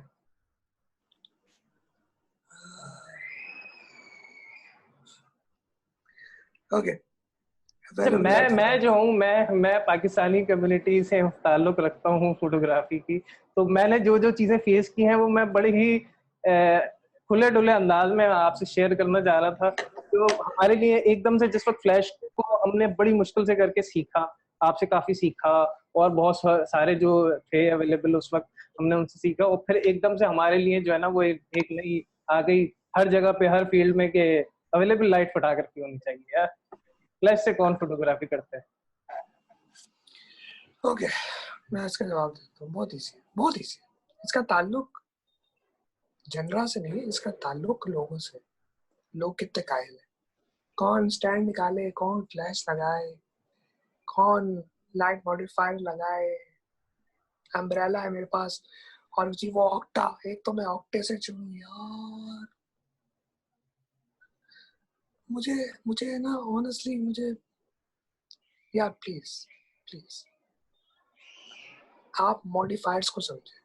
हर मॉडिफायर की एक अपनी होती है अप्रोच, ठीक है? आप हर जगह पे ऑक्टा नहीं लगा सकते भाई। हर चीज के लिए ऑक्टा यूज नहीं होता। बिरयानी से आप कबाब नहीं बना सकते। बिरयानी बिरयानी है, बिरयानी से आप चिकन कढ़ाई नहीं बना सकते। समझे इस चीज को। लेकिन हमारी आवाम है, बोल दिया है। क्यों? ये हमारा दोस्त कर रहा है, ये वाला दोस्त भी कर रहा है, ये कर रहा है, आगे वाला दोस्त भी कर रहा है, पीछे वाला दोस्त भी कर रहा है। जब प्रो मेरे भी चारों कर, तरफ सारे दोस्त, वो सो कॉल्ड ये प्रो वाली भी भी कर कर रहे रहे हैं, हैं वो। वो भी कर रहे हैं। हाँ। तो भाई ये नहीं है अवेलेबल लाइट फोटोग्राफी। मुझे ये लगता है कि आपकी कहालत को, फ्लैश फोटोग्राफी की कहालत को छुपाने का सबसे आसान जरिया है, सबसे आसान है। आपको कुछ भी नहीं करना। मैं जी नेचुरल लाइट फोटोग्राफर हूँ। मैंने मॉडल को यहाँ खिड़की पर बिठाया, टक करके ले ली तस्वीर। कुछ भी नहीं करना। मैं रादर देन समझू कि खिड़की जितनी बड़ी होगी उतना ही अच्छा रैप मिलेगा लाइट का। ये नेचुरल रैप मुझे फ्लैश से भी मिल सकता है। उसके लिए मुझे बड़ी अम्ब्रेला चाहिए, उसके लिए मुझे स्ट्रोब चाहिए जो इतनी इक्विवेलेंट लाइट निकाल के दे। एक फ्लैश से नहीं निकल सकता। आई अंडरस्टैंड, ठीक है, आप पैसे बचा रहे हो, लेकिन उसको अपनी कहालत ना बोलो, अपनी कहालत को कवर ना करो। लोगों ने ये एक इजी फार्मूला डिस्कवर कर लिया है। क्योंकि पहले जब नेचुरल लाइट का कॉन्सेप्ट मार्केट में नहीं था, तो हर बंदा ये सोचता था कि पोर्ट्रेट जो है वो फ्लैश से ही निकलता है। अब लोग के बगल में दबा के घूमते रहते थे मॉडल्स की तलाश में। रात हुई, कहीं पे भी हुआ, डंडा गाड़ा ट्राइपॉड का जो भी फ्लैश का, और फ्लैश लगाई और शुरू हो गए। अब ये नहीं है। अब लोग बोलते हैं नहीं, ऑब्वियसली सिक्योरिटी के रिस्क है, कैमरा गियर चिंतेगा। I understand, that's fine, I understand. लेकिन आप नेचुरल लाइट फोटोग्राफी से आपने फ्लैश को तो कम्प्लीटली निकाल दिया, लेकिन आप बाउंड हो गए। अब आप सुबह 10 बजे से लेकर शाम 6 बजे तक कर सकते हैं, इसके अलावा नहीं कर सकते आप, ठीक है? अब आपने करनी ही उसी में ही है। फ्लैश में क्या है, आप कभी भी कर लो, दिन में, रात में कर लो, सुबह कर लो, दोपहर में कर लो। मैंने डे लाइट में 4 3 4 बजे सूरज पीछे मैंने फ्लैश लगा के फोटोग्राफी की है। और मैंने एक नहीं, मैंने 3 फ्लैश लगाई थी और तीनों फुल पावर पे थी। तो जाके मॉडल जो है वो प्रॉपर्ली एक्सपोज हुआ था। सूरज पीछे था। अब मैं पागल हूँ, मैं कर रहा हूँ, शायद पागल ही हूँ मैं कर रहा हूँ, लेकिन मेरी एक लर्निंग कर्व था। मुझे मुझे मेरा एक शॉट था, बंदा गिटार पे बैठा हुआ गिटार बजा रहा है, अबैंडन कंस्ट्रक्शन में। बहुत पुरानी तस्वीर है मेरी, याद है मुझे। गिटार बजा रहा है, बहुत पुरानी बहुत पुरानी। वो स्टूडियो पे बैठा हुआ है, वो गिटार बजा रहा है। उस पर मैंने स्ट्रेटेजिकली 1 2 3 4 5 या 6 फ्लैशें लगाई थी। प्रॉपर्ली डेकोरेट किया था सीन में, लिटरली डेकोरेट किया था। और विदाउट एनी रेडियो ट्रिगर सिर्फ कैमरे की जो पॉपअप फ्लैश है उससे सारी फ्लैश फायर की थी। उसके बाद एक और गिटार का शॉट अभी था, बंदा गिटार है, पीछे 4 फ्लैशेस है, नीचे 2 फ्लैशेस है और एक फ्लैश उस बंदे के ऊपर है, एक कमांडर फ्लैश कैमरे के ऊपर है, 8 फ्लैश लगाई थी। तो मुझे सीन क्रिएट करने में मजा आता है। ऑब्वियसली ये मैंने सीखा जो मैकनाली से, जो मेरी इंस्पिरेशन है, मैंने सीखा। मैं आज भी लेकिन मैं करने की मुझे कुछ ख्वाहिश है, मैं फ्लैश लगा के तस्वीरें, दिल चाहता है, मजा आता है उसमें, क्योंकि लाइट आपके कंट्रोल में होती है, आप जैसे चाहें लाइट को मोल्ड कर लें। नेचुरल लाइट में you are depending on location, you are depending on time, you are depending on the angle कि लाइट जिस एंगल से आ रही है, आपने अपने आप को उस माहौल में एडजस्ट करना है। फ्लैश फोटोग्राफी में सब कुछ आपने अपनी मर्जी से एडजस्ट करना है, लाइट, मॉडिफायर, एंगल, हर चीज आपके कंट्रोल में। तो इससे पता चलता है कि हमारे लोगों को सीखना कितना है आता है, रादर देन वो सीखे लाइट को अपने कंट्रोल में करें, वो खुद लाइट की कंट्रोल में चले गए। Correct me if I am wrong. Sir काफी सारी चीजें और हैं हमारे पास, फोटोग्राफी से रिलेटेड भी और कैमरे से रिलेटेड भी, मगर ऑलमोस्ट मेरे ख्याल से आपको भी जाना था, आप मेरी वजह से लेट हो गए हैं। नो प्रॉब्लम, यू कैन और कंटिन्यू, मेरा अपना प्लान कैंसिल हो गया, यू कैन कंटिन्यू। अच्छा, हाँ, चले हम, मगर फिर आप भी रैपिड फायर करना चाहें तो एक कर ले जो। नहीं, 1 घंटे से फिर भी ज्यादा हो गया। नहीं, रैपिड फायर वाला नहीं। मैं एक और, जैसे अभी तो आपने एक इंस्पिरेशन के बारे में अपने बताया, तो हम और भी जानना चाहेंगे कि आपने किसका काम देखा और किन से इंस्पायर है। यार ऑब्वियसली मैं फ्लैश फोटोग्राफी तो मैंने जो मैकनाली से सीखी है, और इवन मैंने उसकी पेड वर्कशॉप भी अटेंड की है। जैसे स्ट्रोबोस्कोपिक का एक फ्लैश फोटोग्राफी जब मैंने जो मैकनाली की अटेंड की थी, मैं फ्लैश के बारे में ऑलरेडी सब कुछ जान चुका था, लेकिन एक चीज़ थी जो मैं नहीं सीख पाया था, और वो थी स्ट्रोबोस्कोपिक। एक फीचर है, मल्टी फ्लैश कहते हैं आप कैनन की टर्म में। वो ये होता है कि फ्लैश फायर करती है ठाक ठाक ठाक ठाक ठाक ठाक, पर्टिकुलर टाइम तक करती है, उस पर्टिकुलर टाइम में वो पर्टिकुलर फ्रीक्वेंसी पे करती है। वो कैलकुलेशन मेरे कभी पल्ले नहीं पड़ी थी। तो मैंने जब जो मैकनाली 2015 में दुबई आया था, तो मैंने उसकी वो पेड वर्कशॉप अटेंड की थी। वो जो मैकनाली इतना लेवल का फोटोग्राफर है कि उसकी वर्कशॉप अटेंड करने के लिए आपको वर्दी होना चाहिए, आपका काम इस काबिल होना चाहिए कि वो। तो मैंने अपना काम सबमिट किया एंड आई वाज सिलेक्टेड। फिर मैंने $1000 दिए, $1000 सिर्फ ये चीज सीखने के लिए, स्ट्रोबोस्कोपिक। मैं गया पहला दिन, मैंने छोटे जो मैंने से बोला, मैंने कहा मुझे स्ट्रोबोस्कोपिक सीखनी है, और उसने स्टूडेंट बोला मैं ये नहीं सिखाऊंगा क्योंकि हम यहाँ किसी और एजेंडे से आए, हमारे कुछ और एजेंडा है। मैंने कहा यार, खैर उसकी वाइफ एनी, मैं अगले दूसरे दिन मैं एनी के पास चला गया। मैंने कहा एनी मुझे स्ट्रोबोस्कोपिक सीखनी है, जो बिजी है, जो कुछ सिखा रहा है मुझे ऑलरेडी पता है, मुझे तुम सिखा दो। अब ये वो लोग हैं जो ये नहीं देखते कि मैं क्या कर रहा हूँ, मैं कोर्स से हट रहा हूँ। ओ नहीं नहीं नहीं, आप कोर्स में रहे, कोर्स से हट की बात नहीं है। उसने सिर्फ ये देखा कि मुझे सीखने की जस्तजू है, तो वो मेरे साथ बैठ गई कोने में हॉल के, और हम बैठ के ना स्ट्रोबोस्कोपिक फ्लैश और कैमरे की सेटिंग कर लेंगे। तो उसने मुझे सिखाया कि इसको ऐसे करना है। अच्छा, ये चीज़ मैंने सीखी, घर आया अगले दिन भूल गया, और मैं अपने आप को कोस रहा हूँ यार, $1000 दिए अब भूल गए, ये क्या है। अब मैं अपने आप को कोस रहा हूँ। फिर एक दिन बैठा हुआ था, बैठे बैठे, और मेरा दिमाग बैक हैंड पे इतना कनेक्टेड था कि नहीं यार, उसने जो चीज बोली थी उसको करो, ये देखो ये कैसे काम करती है। समहाउ मैंने डिस्कवर कर लिया, और मैंने इतनी कोई सिंपल एनालिसिस से डिस्कवर किया कि मैं आज फ्री में लोगों को इन्फॉर्मेशन बांट रहा हूँ जो मैंने $1000 दे के सीखी थी। इजी बात वही है, मैंने पैसे लिए उस टाइम के, बात फिर वही घूम करके आ जाती है। इन्फॉर्मेशन इंटरनेट पे अभी भी अवेलेबल है, बस टाइम नहीं लोगों के पास। तो सीखने की, आपका जो क्वेश्चन है, सॉरी मैं थोड़ा सा डाइवर्ट हो गया, लेकिन इट्स ऑल अबाउट लर्निंग।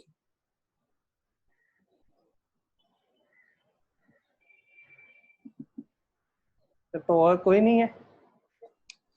जो मैकनाली के अलावा, मैं सच्ची बात बोलूं, मैं दूसरों के कामों को बहुत कम देखता हूँ एज एन इंस्पिरेशन, क्योंकि मेजॉरिटी जो लोग हमारे इन्फ्लुएंस होते हैं दूसरों के काम देख देख के, उसमें 80% फोटोशॉप काम होता है,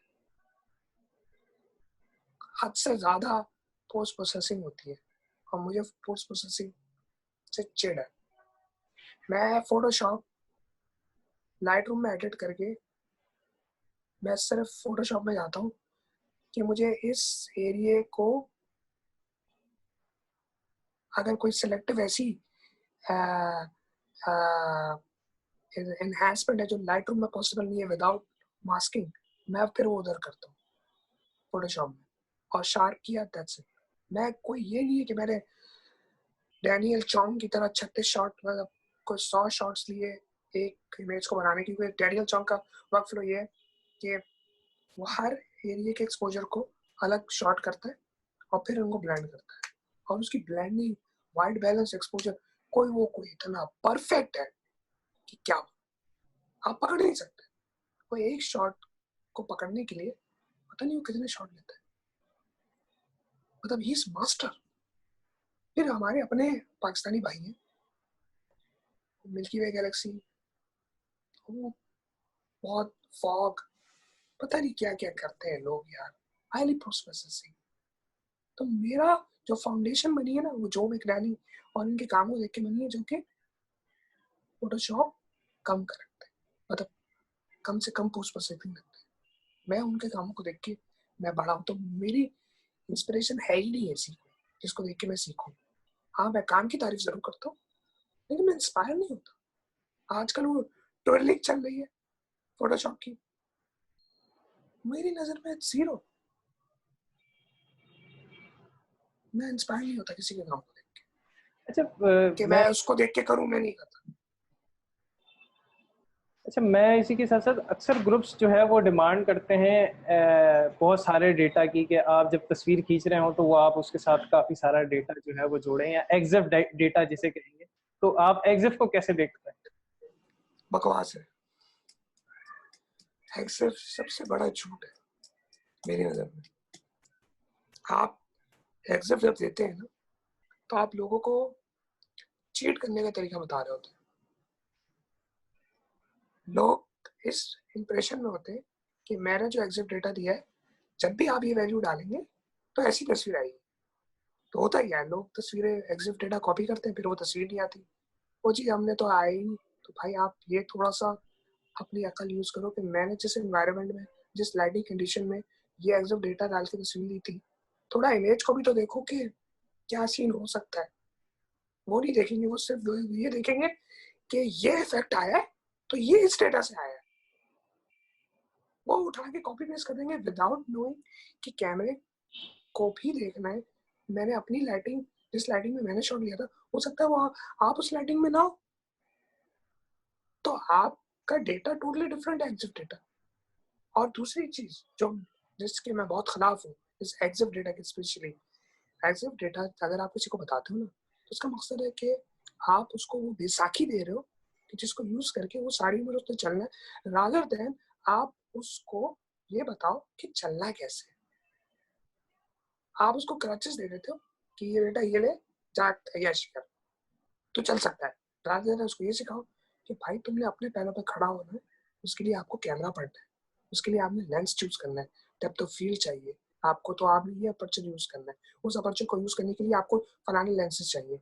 अगर आपने लो नॉइस पे शूट करना है तो उसके लिए आपको ट्राइपॉड यूज करना पड़ेगा, उसके लिए आपको ये करना पड़ेगा, उसके लिए आपको मिरर लॉकअप करना पड़ेगा, उसके लिए आपको एक्सपोजर डिले डालना पड़ेगा। तो राधे दिन हम मशीनों को सीखें, और फिर उन मशीनों को सीखने के बाद, उन लेंसेज को सीखने के बाद हम उसमें बेहतर रिजल्ट्स अपने लिए क्रिएट करें। नहीं जी नहीं, ये एग्जिट डेटा पकड़ो, जाओ याशी करो। हम अपने सर से बला उतारते हैं, एग्जिट डेटा देके जा भाई, मेरे पास टाइम नहीं है कि मैं आपके सवालों को जवाब दूं, ये एग्जिट डेटा जाओ जो करना है करो। उसका काउंटर आर्ग्यूमेंट है, लोग बोलते हैं कि नहीं एग्जिट डेटा से हमने सीखा। कितने लोग हैं जिन्होंने सीखा? सिर्फ वो लोग हैं जिन्होंने अपने आप को उस एग्जिट डेटा तक बाउंड नहीं किया, उससे आगे पुश किया है। नहीं यार, ये एक रेफरेंस है, which is fine. Exit data को एज ए रेफरेंस लो, कभी भी उसको एब्सोल्यूट वैल्यू ना लो, ये प्रॉब्लम। आई थिंक बिगनर्स के साथ यही प्रॉब्लम रही, जो एग्जिट डेटा को लेके रही, कि वो उसको जो है वो एक पत्थर पे लकीर वाली जो है ना वो उसमें हाँ, लेके जो ये है ना बात पत्थर वो पे लेके यकीन नहीं है। लेके जो है ना वो उससे ज्यादा ट्राई, इसलिए कि बिगनर होता है ना, मैंने भी वो फेस किया है, तो मुझे बहुत जल्दी रिजल्ट्स का होता है कि मेरे पास रिजल्ट्स जल्दी आना शुरू हो।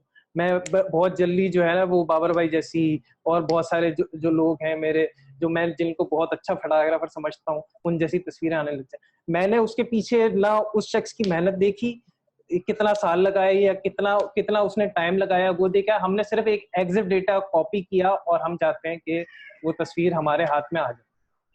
तो बिगनर्स को शायद जो है वो इसी तरह ये जो है वो सबसे ज्यादा दूर करने में भी बहुत ज्यादा इसने किरदार अदा किया, एग्जिट डेटा ने, जिस तरह मैंने फेस किया या और बहुत सारे लोगों के हिसाब से मैं एग्जिट डेटा देख रहा हूँ।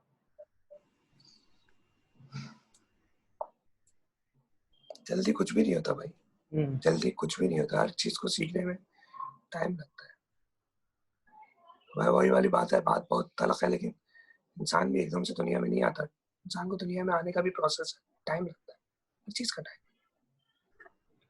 अच्छा, मैं ये इस पे जो है वो आखिरी सवाल पूछूंगा हमारे यंग फोटोग्राफर्स के लिए, और उसी के साथ साथ एक और भी सवाल जुड़ा हुआ है, लाइक्स और कमेंट्स की क्या वैल्यू होनी चाहिए एक फोटोग्राफर की नज़र में, और आप एज अ बिगनर फोटोग्राफर्स या जो लोग अभी सीख रहे हैं उनको क्या इसको लेके, लाइक्स और कमेंट्स को लेके क्या मशवरा देते हैं, जो हमें सबसे ज्यादा जिसके लिए जद्दोजहद कर रहे होते हैं हम लोग। मेरा सवाल ये है कि लाइक्स और कमेंट्स किस पर्सपेक्टिव से, जो फोटोग्राफर तस्वीरें पोस्ट कर रहा है या एज अ व्यूअर? इस सवाल के दो पहलू हैं, आप किस पहलू से मुझसे सवाल कर एज अ रहे हैं? As a photographer, photographer, as a photographer. Likes और कमेंट्स।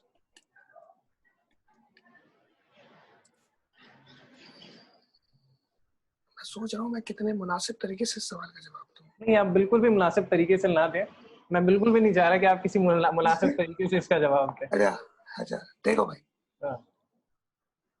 लाइक्स के लिए अगर फोटोग्राफी करनी है तो वो करो जो सब कर रहा है, बस। अगर फोटोग्राफी करनी है तो फिर वो करो जो दिल कह रहा है। आपका दिल क्या कह रहा है? आपका दिल इस सब वही कह रहा है जो आपका सब दोस्त का काम कर रहा है।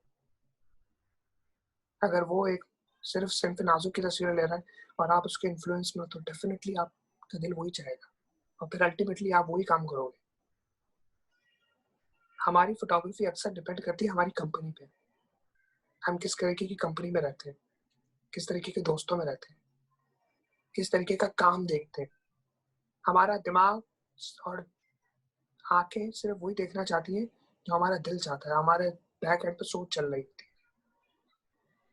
ठीक है, मैं भी उस फेज से गुजरा हूँ जहाँ पे मैंने ये चीज देखी थी कि यार, अगर आप सिंपल नाजुक की तस्वीरें लेंगे तो यू विल रॉकेट, यूं जाएंगे आप ऊपर, आपको फॉरन अटेंशन मिलेगी, विच इज फैक्ट, ये है। लेकिन मैंने पहला फोटोशूट ही एक रशियन का किया था, मॉडल का। ठीक है, मैंने किया था, मैं झूठ क्यों बोलूँ, हाँ मैंने किया था। वो काम आज भी फ्लिकर पे मौजूद है, सबसे आखिरी पेज पे जाएंगे वो मौजूद है, लिखा हुआ है कितना घटिया काम है, लिखा हुआ है वहाँ पे सब कुछ। तो लेकिन अगर फोटोग्राफी सीखनी है भाई, वो तो बहुत मुश्किल मरहला है, बहुत टफ है। लेकिन एक बात है कि या शॉर्टकट लेना है जो कि इतना पायदार नहीं है, शॉर्टकट आपको ले जाएगा एक पर्टिकुलर पॉइंट पे, लेकिन फौरन ही आपके काम में सेचुरेशन आ जाएगी, लोग आपका काम देखना फिर बोर हो जाएंगे। क्यों, लोगों को लगेगा, मैं जानता हूँ यार काउंटलेस फोटोग्राफर्स है, एक ही तरीके का काम है, सिर्फ ये नहीं कि वो सिर्फ नाजुक की तस्वीरें ले रहे हैं, वो सिर्फ वो शेख जायद मॉस्क है तो शेख जायद मॉस्क ही है, ये मिल्की वे गैलेक्सी तो मिल्की वे गैलेक्सी है, उसके अलावा कुछ नहीं है। वो डेजर्ट है तो डेजर्ट ही है, या मॉडल्स की तस्वीरें तो मॉडल्स की तस्वीरें। काउंटलेस नेम्स है, कितने लोगों का काम देख के आप बोर हो चुके हैं, क्योंकि आप खुद बोलते हैं यार इसके अलावा तो इनके पास कोई है ही, कोई वेरिएशन ही नहीं है। वेरिएशन कब आती है? जब आप सीखते हैं, आप अपने कंफर्ट जोन से बाहर निकलते हैं। मेरी आज भी ये कोशिश होती है, आप जरा फ्लिकर का मेरा पेज लेकर आए, जरा मैं दिखाना चाहता हूँ और सारी तस्वीरें आनी चाहिए, ठीक है। सारे आप back to the photo stream पे जाए, आइए बैक टू फोटो स्ट्रीम पे जाए, आइए। अब आप मेरी स्ट्रीम को देखो, इसमें क्या है, इसमें हर इमेज अगला डिफरेंट है। अगर आप इसको स्क्रॉल करें तो आपको हर इमेज डिफरेंट लगेगा। स्ट्रीट फोटोग्राफी भी है, मॉडल भी है, एनिमल्स भी है, ब्लैक एंड व्हाइट भी है, मैक्रो भी है, ठीक है, स्टिल लाइफ भी है, ठीक है, एस्ट्रो भी है, ये मैं ये लाइटिंग भी है, मॉडल भी है, दरख्त भी है, ये परिंदों की तस्वीरें भी है, मतलब लॉन्ग एक्सपोजर्स भी है, कैंडिडेट शॉट्स भी है। अब मेरी क्या कोशिश होती है, मैं हर इमेज अगले से डिफरेंट हूँ। एटलीस्ट अगर मुझे 2 इमेजेस जो एक ही सीरीज के हैं, अगर एक ही मॉडल की 2 इमेजेस करने, एटलीस्ट उनमें गैप हो दोनों तस्वीरों में। तो ये मेरी कोशिश होती है। अब देखिए, ये मैं अपनी तरफ से एक हार्ड वर्क कर रहा हूँ, ठीक है, और इसमें मेरी तरफ से ये कोशिश होती है मेरे काम में वेरिएशन आए। ये मतलब एक जैसा काम देखने को ना मिले कि सामने वाला बोले यार ये तो एक ही जैसा काम है। आपको मेरी कोशिश ये कि मैं आप, आप आपकी आंखें अपने काम पे रोकने पे मजबूर करूं।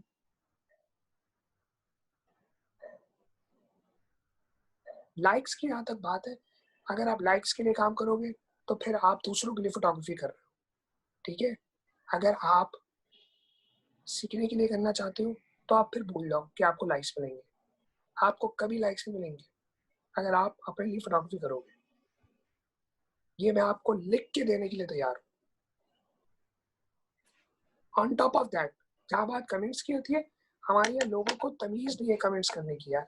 हमारे यहाँ मेजॉरिटी लोग फेसबुक ग्रुप्स के ऊपर तलवारें और छुरियां काटे लेके बैठे रहेंगे। हाँ भाई, आज किसकी तस्वीर का कला कमा करना है, आज किसकी तस्वीर को उधेड़ करना है, रादर देन वो बैठ के प्राइवेटली उस बंदे को कन्वर्सेशन करे कि बेटा तुम्हारी तस्वीर में ये मसला है, उसको थोड़ा ऐसे कर लो, उसको थोड़ा ऐसे नहीं। उन्होंने बैठ के उसी तस्वीर पे ऐसे कमेंट करना है कि सामने वाला जो है ऑटोमेटिकली डिस्करेज हो जाए, वो लगे कि उसने बहुत बड़ी गलती की है। और हमारे लोगों को कमेंट करने की भी तमीज नहीं है।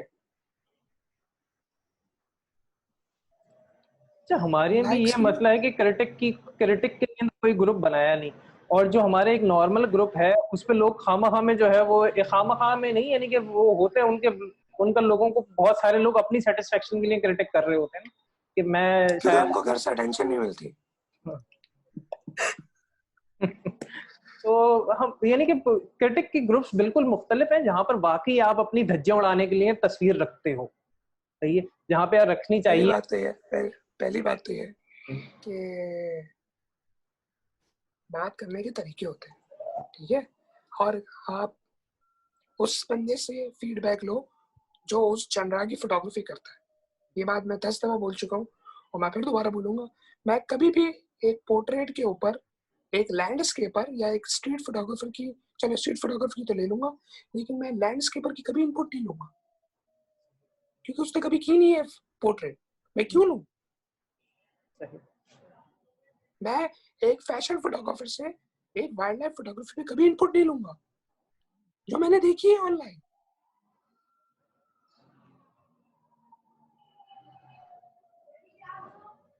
तो ये चीजें मैटर करती है।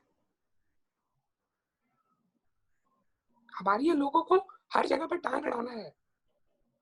लोग मुझे वेडिंग फोटोग्राफी की तस्वीरें देते हैं, बोलते हैं आप प्लीज कमेंट करो, मैं स्ट्रेट में मना कर देता हूँ, भाई मेरी एरिया ऑफ एक्सपर्टीज ही नहीं है।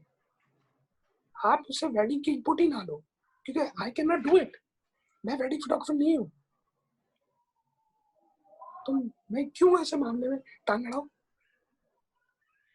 हमारे यहाँ नहीं, हमारे यहाँ लोग टांग अड़ाना सुन्नत समझते हैं कि नहीं भाई हम सीनियर है। और भाई फोटोग्राफी में सीनियरिटी आपकी उम्र से नहीं आती है, आपके काम से आती है। अगर आप एक ही जगह पे बैठे रहेंगे और एक ही टाइप के काम करेंगे तो आपकी एक्सपर्टीज सिर्फ उस हद तक है। अगर आप मेरी तरह हर तरीके का काम करना चाहते हैं तो फिर हमें हर तरीके के काम करने के लिए मैं काम करता हूँ। मैं आपने देख लिया स्ट्रीम के ऊपर, मैं हर तरीके का काम करता हूँ। तो मेरा एरिया ऑफ एक्सपोजर आपसे ज्यादा है। ये आपसे कब होगा? क्योंकि आप सिर्फ एक जनरे की फोटोग्राफी करते हो। तो मैं तो कभी भी नहीं लूंगा इनपुट। हमारे लोगों को तमीज नहीं है काम कमेंट्स करने की। चलो अगर आपको अच्छा नहीं भी लग रहा, आप प्राइवेट मैसेज करके लोगों को समझा दो कि यार बेटा मुझे ये काम है, इसमें आप ये इम्प्रूवमेंट कर सकते हो। और ऑन टॉप ऑफ दैट हमारे यहाँ लोग तो हर चीज को मजाक बनाया हुआ। मैंने कई दफा देखा है, बंदे ने कैंडल शॉट लिया, लड़की सड़क पे घूम रही है, डांस कर रही है, बारिश हो रही है, बंदे ने शॉट लिया यार। अब कमेंट क्या आ रहा है? वो चीज, वो इस हाथ के ऊपर जो साइन में है ना स्टॉप का, ये नहीं होना चाहिए। अबे उल्लू के मेरे मुंह से गाली निकलेगी, तुम ले लेते शॉट।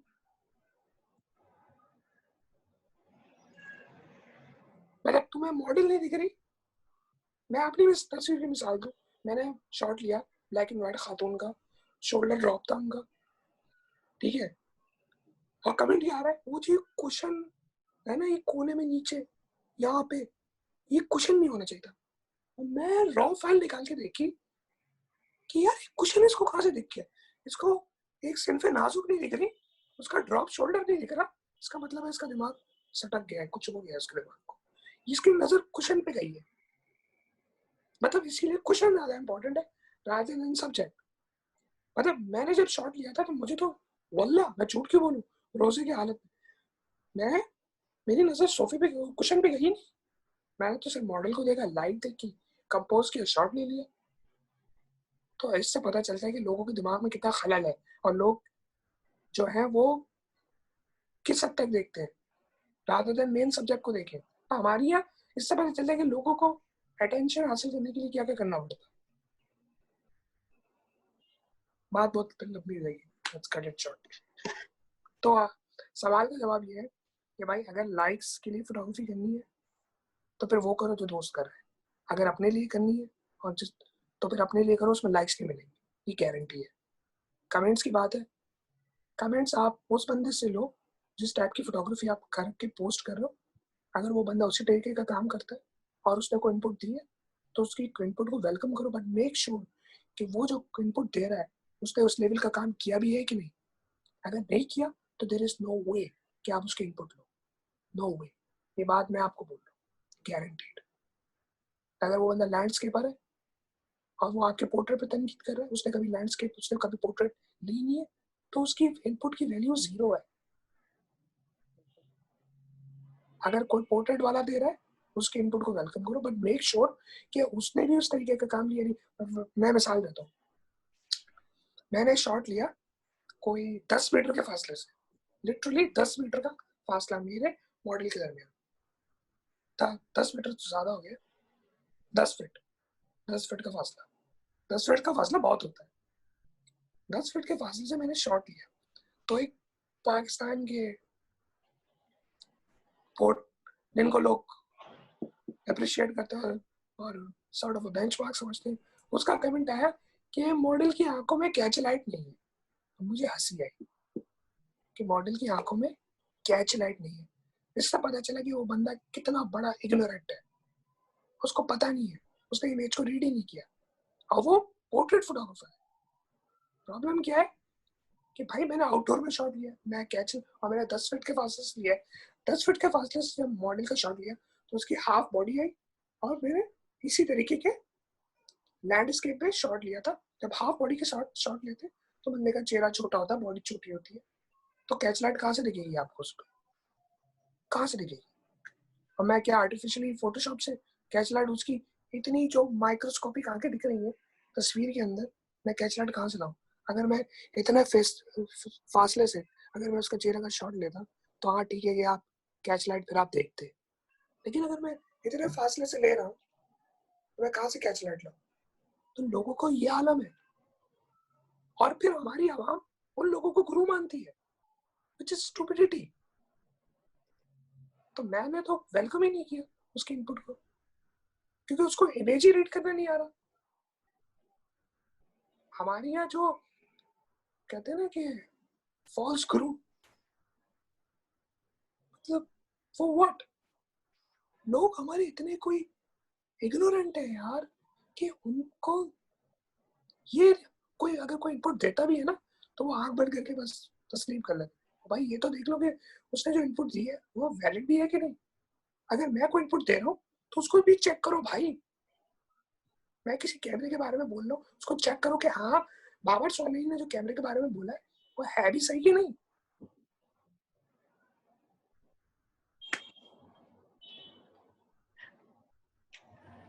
अच्छा, मैं वैसे तो मेरा ये लास्ट ही क्वेश्चन था, मगर उसके अलावा मेरा अपना एक जाती, मैं बहुत ज़्यादा ब्लैक एंड व्हाइट फोटोग्राफी करता हूँ। तो आपका, मैं अभी रिसेंटली एक वीडियो देख रहा जिसमें आपने लेंसेज के बारे में बात की है ब्लैक एंड व्हाइट के हवाले से, यानी कि क्या इफेक्ट डालते हैं। हम लोग, बहुत सारे लोग ये बात समझते हैं कि लेंसेज या लेंसेज का, और इवन अगर दो अलग अलग या तीन अलग अलग भी फ्लैशेस अलग अलग कंपनीज की भी ब्लैक एंड व्हाइट फोटोग्राफी में इस्तेमाल कर ली तो ब्लैक एंड व्हाइट पे क्या असर पड़ता है, या लेंस अगर मैं कोई भी अच्छा इस्तेमाल कर रहा हूँ, बस एक अच्छा इस्तेमाल कर रहा हूँ, तो मेरी ब्लैक एंड व्हाइट फोटोग्राफी पे क्या असर करेगा वो लेंस और फ्लैश। ओके, सवाल बहुत अच्छा है, आई लाइक इट। मेरा एक सवाल है रिटर्न में,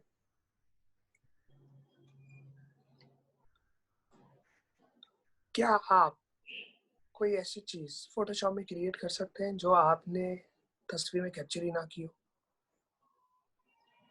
ये कुछ लोग कर सकते हैं, कुछ लोग मेरी तरह नहीं काहिल होते हैं नहीं कि है, नहीं कर सकते। नहीं सही है। अगर आप कर सकते हैं तो वो आपको अलग से दिखेगी कि आर्टिफिशियल है इमेज में, मैनिपुलेटेड। लगेगी ना, मैनिपुलेटेड। लेकिन अगर वही चीज आप राइट फ्रॉम द इमेज के शुरू में कैप्चर कर ले, जो ओरिजिनल सीन का पार्ट हो, तो विच मेक सेंस, वो रियल लगेगा, हर चीज रियल लगेगी। आपको पोस्ट प्रोसेसिंग में मेहनत नहीं करनी पड़ेगी। अब आप सोच रहे हो इस सवाल का ब्लैक एंड व्हाइट से क्या ताल्लुक है, मैं समझाता हूँ क्या ताल्लुक है। देखिए, मैंने जितनी ब्लैक एंड व्हाइट फोटोग्राफी की है मैंने बहुत की है।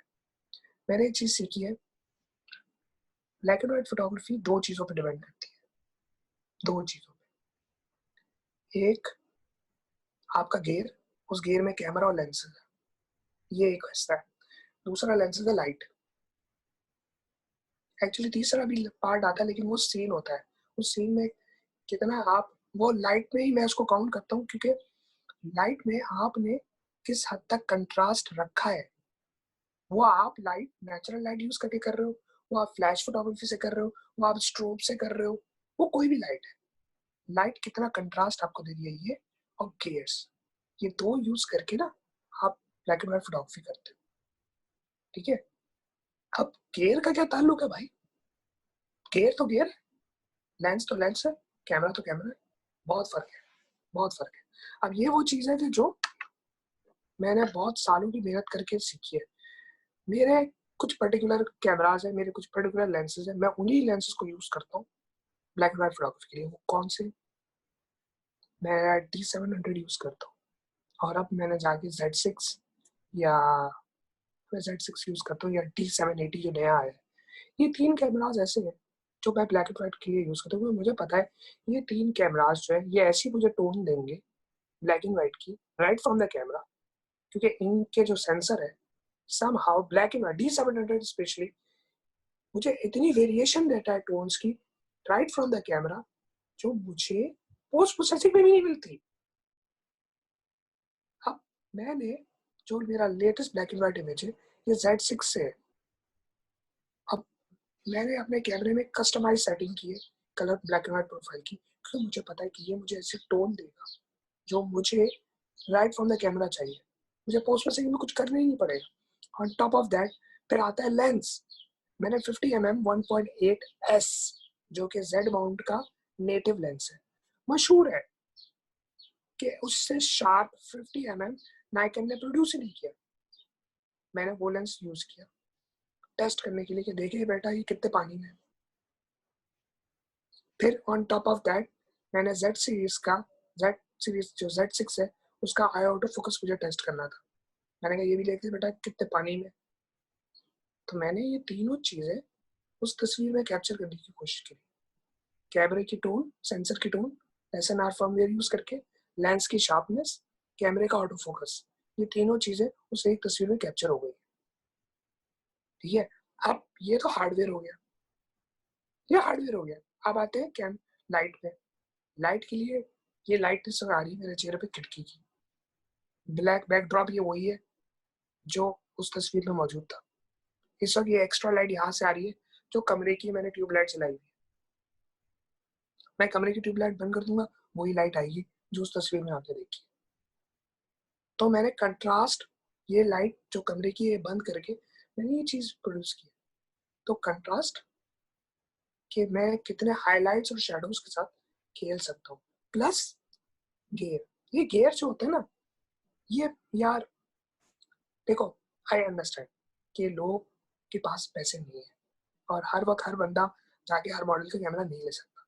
I understand. इसी वजह से मैंने खुद पैसा खर्च करके चीज़ें सीखी और मैं लोगों को बताता हूँ कि भाई अगर आपने पर्टिकुलर ब्लैक एंड व्हाइट के काम करना है तो उसके लिए ये कैमरा लो, उसके लिए ये lenses low, and trust me you will find much more better result. क्योंकि हर लेंस आपको वो टोन नहीं देगा। क्यों नहीं देगा? क्यों नहीं देगा? मैं ब्लैक एंड व्हाइट पुराने पुराने जो नायकन के AIS लेंसेज हैं, मैं उनको क्यों दीवाना हूँ? इस वजह से कि उन कैमरा ये लेंस है, उस लेंस में लेंस एलिमेंट्स जो है 1 2 3 4 5 6 ये कम है। जितने कम लेंस एलिमेंट्स होंगे उतनी ज्यादा आपको अच्छी ब्लैक एंड व्हाइट टोन्स मिलेंगी। मैं 105 2.5 105 2.5 AIS लेंस है, ठीक है। ये वो लेंस है जिससे स्टीव मैकरी ने फेमस अफगान गर्ल का शॉट लिया था। वो लेंस के अंदर 5 ग्लास एलिमेंट्स है। आप उस लेंस से ब्लैक एंड व्हाइट तस्वीर लें, आप हिल जाएंगे क्योंकि उसमें 5 ग्लास एलिमेंट्स है। 1 2 3 4 5, दैट्स इट। तो लाइट, एक चीज ये टेक्निकल है कि जितने ज्यादा ग्लास एलिमेंट्स होंगे लाइट उतनी ज्यादा रुकती है। ग्लास जो है वो लाइट को रोकता है। आपको लगता है कि ग्लास में से लाइट गुजर जाती है, नहीं, ऐसा नहीं होता। लाइट के 3 कंपोनेंट्स होते हैं, RGB। तो ये ब्लू एलिमेंट है ना, ये सबसे ज्यादा रेजिस्टिव होता है लाइट के लिए। जितने ज्यादा ग्लास एलिमेंट्स होंगे तो ब्लू एलिमेंट जो है लाइट का वो उतनी ज्यादा रुकेगा। रेड पास हो जाएगा, ग्रीन पास हो जाएगा, ब्लू उतना रुकेगा जितने ज्यादा ग्लास एलिमेंट्स होंगे। तो यही चक्कर है कि एंड में जब आप रॉ फाइल निकालते हो आपको कलर फीके मिलते हैं। आपको कलर फीके मिलते हैं क्यों? क्योंकि ब्लू एलिमेंट कम होता है, मेजेंटा एलिमेंट कम होता है। अगर मेरे एक लेंस के अंदर 19 एलिमेंट्स है, 19 70 to 200 का लेंस है, क्यों इतना बेकार होता है?